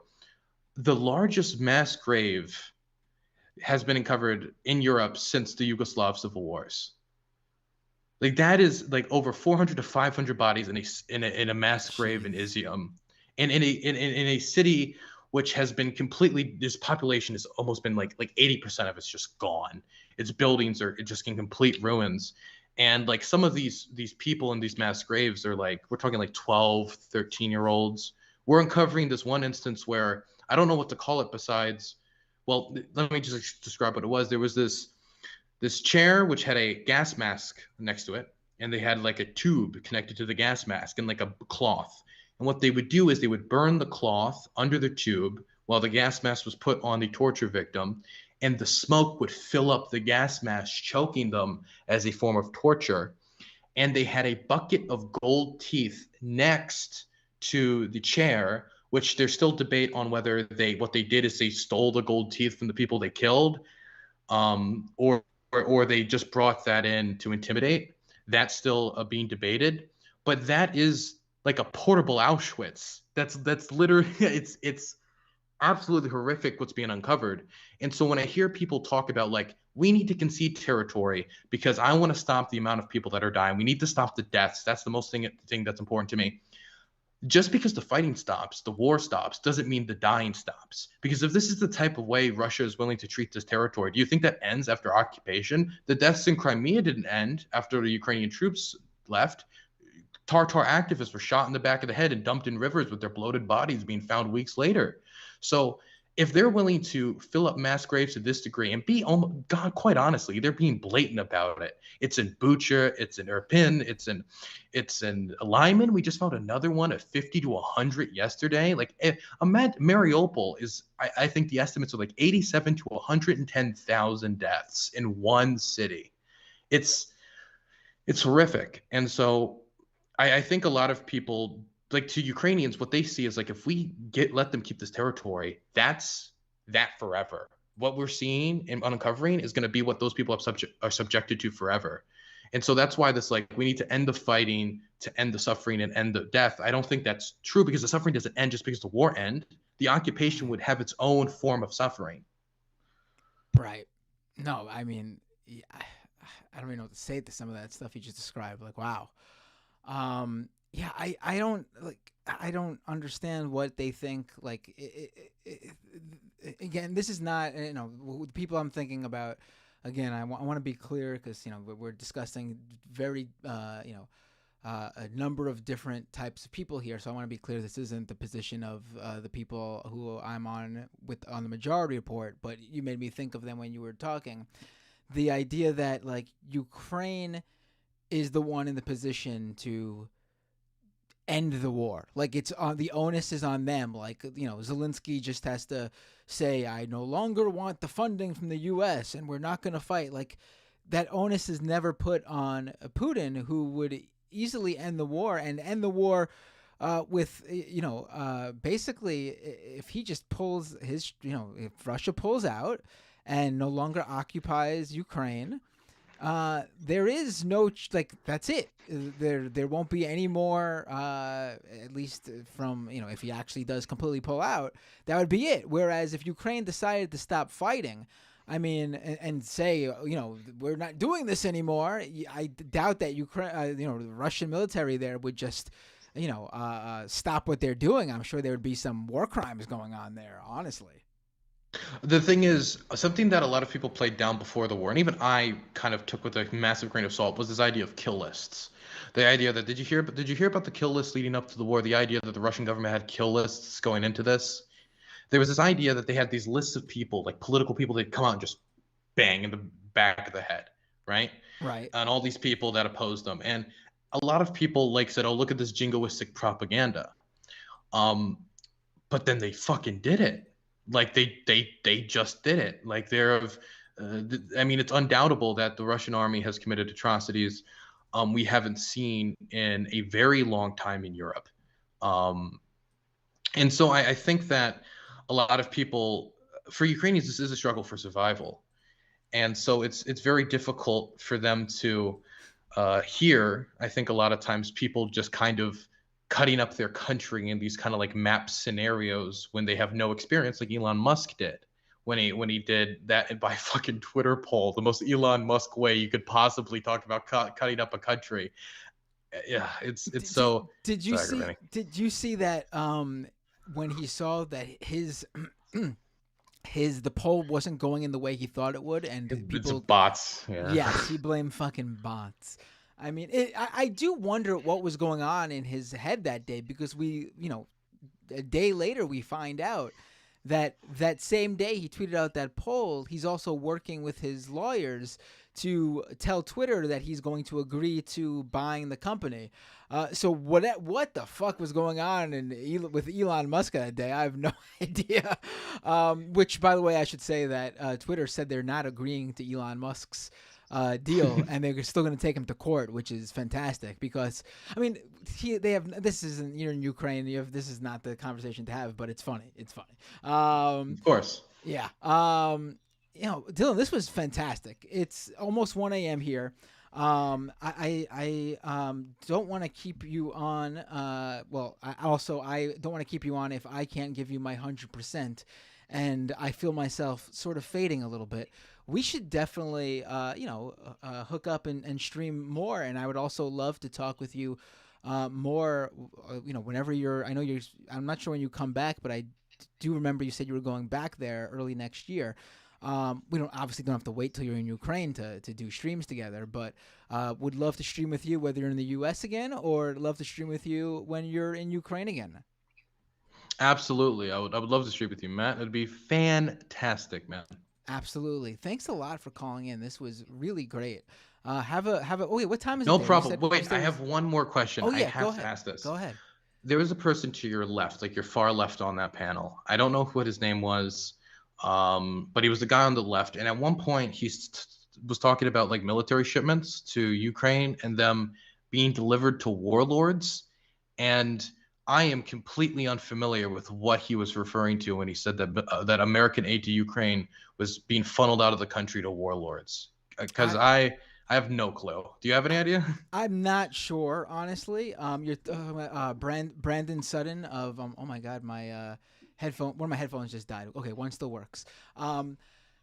He's I'm not sure what he's talking about. I'm not sure if he was specifically talking about Ukraine either, or if he's just broadly speaking about what usually, I guess, does happen in instances where, U.S. funds via, arming militaries or arming insurgent groups where, these weapons usually do end up in the hands of, bad actors. But I don't know specifically if that's happening in Ukraine or if he was referring specifically to Ukraine. I can just quickly, and then I'll of course let you go. I can quickly tell you my experience with conversations about this happening, because I've had personal testimony from soldiers telling me of instances like that happening. But the problem is the instances that happen, a lot of it has gotten a lot better as the war has gone on, because obviously at first it was chaotic. Everybody was getting handed guns because they thought they were going to be fighting street by street in Kiev. So obviously their main priority was, we need to get as much manpower as possible. I mean, they're handing out Molotov cocktails and stuff, right? This is like the most desperate of resistance. Now, as the war's gone on, it's gotten a lot better. But the instance that I did talk about with a soldier was like, look, sometimes there'll just be a box of grenades missing, or sometimes, very once in a while, there'll be just like a bunch of guns missing, and they'll just say, oh, we lost them in transport. And we all know they didn't. We all know they probably sold it to some criminal and some gang in Ukraine. But the thing is, a box, I couldn't imagine like saying we need to halt a shipment of vital military aid for a month or two to stop a few boxes of grenades or a few machine guns from being trafficked out. I'd be extremely worried if like a HIMARS systems or like a ton of javelins obviously that would be much different. But when we're talking about such small scale, small arms, right? The idea of delaying aid, which could help liberate a territory where mass graves are being filled sooner, I feel like the priority when we're talking about the amount of harm that's being done is liberating that territory sooner. And like, I gotta be honest, like this type of stuff happens anytime we give any country military aid, period. The only nations like outside of like a few European nations, which are like really, really careful about this stuff, not even all the time then, even sometimes like aid to European nations will still happen. This happens anytime this happens historically. Like this happened during World War II, this happened during World War I, this happened during every war. And so I do want to just say, like, I would say comparative to the other wars where this type of stuff has been funneled out, this so far it's been very minor, and we haven't seen any like stuff like end up on the black market like a bunch of javelins or stuff. There's been false reports about it, but nothing concrete. Right. Okay, well that's good to know, and definitely going to stay on this and find out more. And can't wait to stream with you again, Dylan. Have a great. What time is it there again? You said it was like 11 It a.m. is. It's now 8 a.m. 8 a.m. Okay. Well, have a wonderful morning. Enjoy your breakfast, and stay safe. Mostly, please do. And looking forward to talking with you again soon. Thank you very much, Matt. Stop using Skype. Use Discord. Stop being a boomer, and stay in touch. Okay. I will, and we'll talk about the reason I use Skype another day. But yeah, thanks for the raid earlier. No problem. No problem. Like, I think your content's pretty based, Matt. Okay, I have high standards of you need to, have a beard like mine that's scraggly, and you met it, and I appreciate it. I love it. Take care, Dylan. Have a great morning. Bye. Okay, thank you. Bye-bye. All right, folks. I will not be taking any more calls. I gotta go before my headphones. If my headphones die now, I'm not taking any more calls. So, let me go to the super chat. Let me read all the super chats. Make sure I didn't miss anybody. I think I read most of them. D Trich with a $10 super chat. I think Vaush assumes everybody who's cool hates him. Oh. Thank you for calling me cool. Themic with a $10 super chat. Have you considered using Discord instead of Skype? Skype seems to often have weird audio issues. I will say that when Skype works, it is the clearest that I've used, and I've had many callers and guests tell me that. And Skype rarely doesn't work. It usually does work. But yeah, I'm probably going to use Discord too in addition, so people could call me via both. I just need to set it up. I have a full-time job. I have 2 kids. I do 2 streams every week, both with guests. So preparing for interviews, booking guests, first of all, is before that, trying to book the guests, then preparing for the interviews so I'm informed enough to ask the right questions. And then I do these streams afterwards. So I just have, unless I was to like take a day and not do content, I usually don't really have the time to, try a new setup without fucking up what works. Do you know what I mean? But the hope is that, I will have some time here and there to finally pull it all together.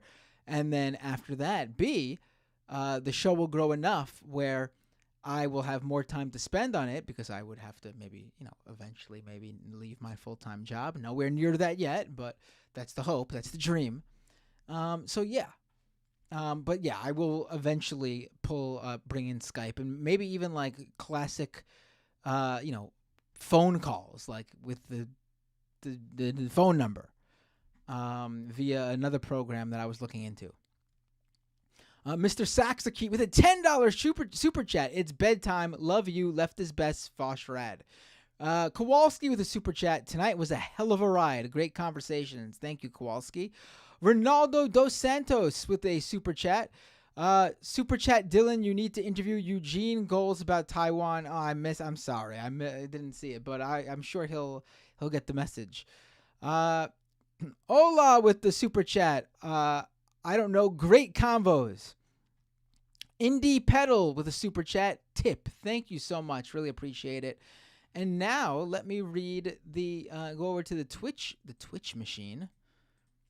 And a lot of followers today. We're about 50 followers away from 3,000 on Twitch, and we crossed the 23,000 subscriber goal over on YouTube. Can you guys get me to 24,000 or the nice round 25,000? A quarter of 100,000 subscribers.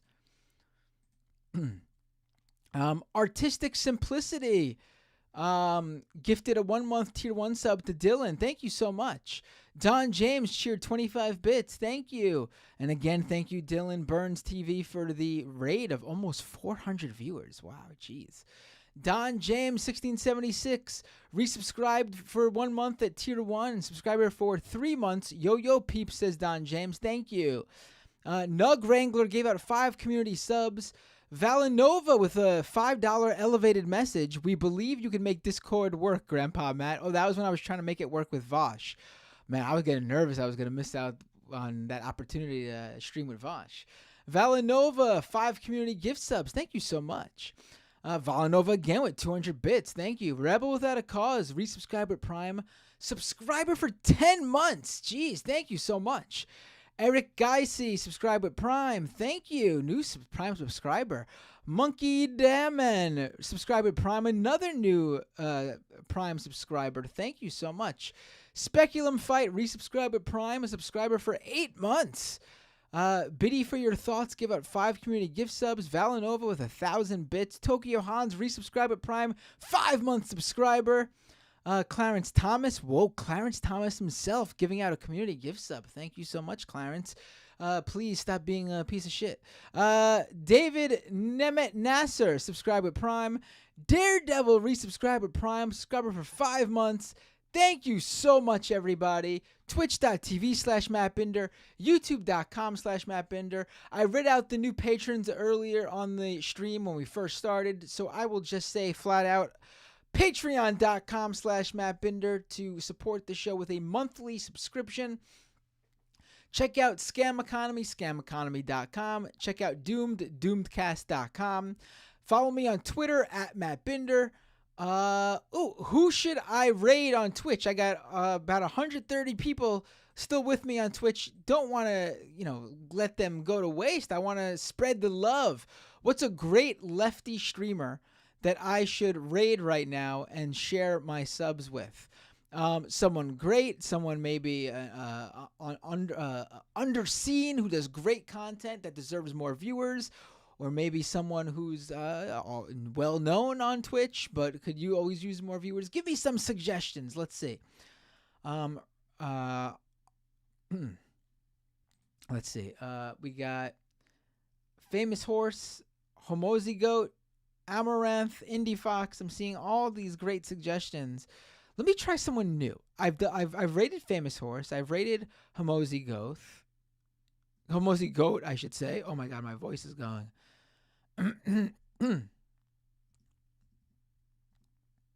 Oh, should I rate Aiden Ross? Just kidding. Amaranth is not on.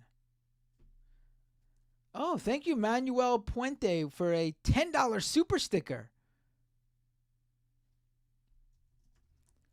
All right, I'm seeing a lot for Homozy Goat, and I'm seeing a lot for Famous Horse. So maybe it is going to come down to the two of them. That's pretty much all I'm seeing. Why don't I put it to a poll?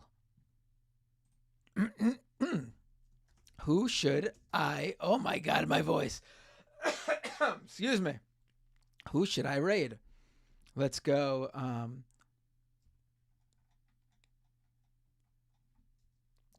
For a brevity, I'm going to put goat and horse.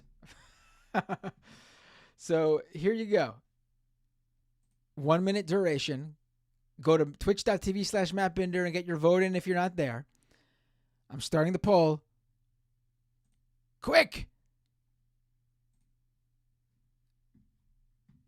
Get your votes in.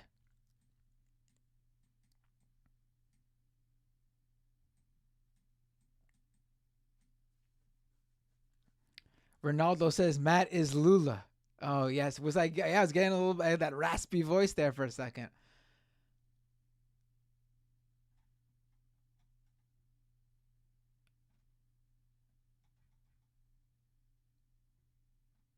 Oh, it's going to be close. A single vote. Oh, it's tied right now. It's tied. I'm not going to let you see the results yet. We got maybe 25 seconds left.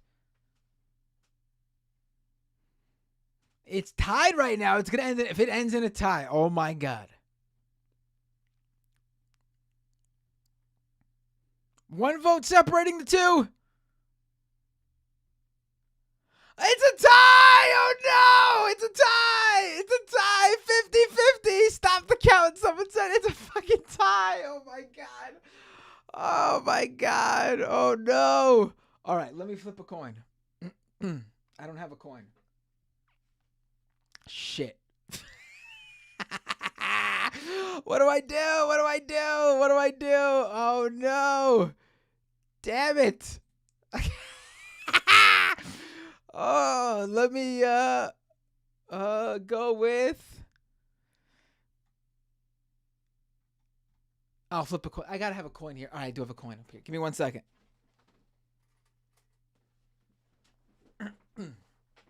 All right. What horse should be tails, right? If it's tails, horse. If it's heads, goat. Here we go. Oh boy, I'm gonna look like a fool doing this. I'm not gonna catch it, am I? Here we go. I did not catch it. Oh, it's on the floor. Give me a second. And it's tails. We're going with the horse. We're going with the horse. Oh no, gambling is banned on Twitch now. Is coin flipping? Is flipping coins considered a game of chance? Gambling? Shit. I hope I don't. Hope I don't get banned. All right, here we go. Everybody, thank you so much. Don't forget to subscribe on YouTube. Don't forget to follow on Twitch. And if you can give a Twitch Prime, if you have Amazon Prime connected to Twitch, you get that free Prime subscription to give away on Twitch. If you need a creator to give it to, I'm right here. All right, everyone. This was Jesus. What a great stream. Might be the best impromptu stream I've ever done. And I will see you all next time on either Doomed or the Scam Economy or on the Majority Report or on a random live stream or on another YouTuber or Twitch creator stream. You'll see me all very soon.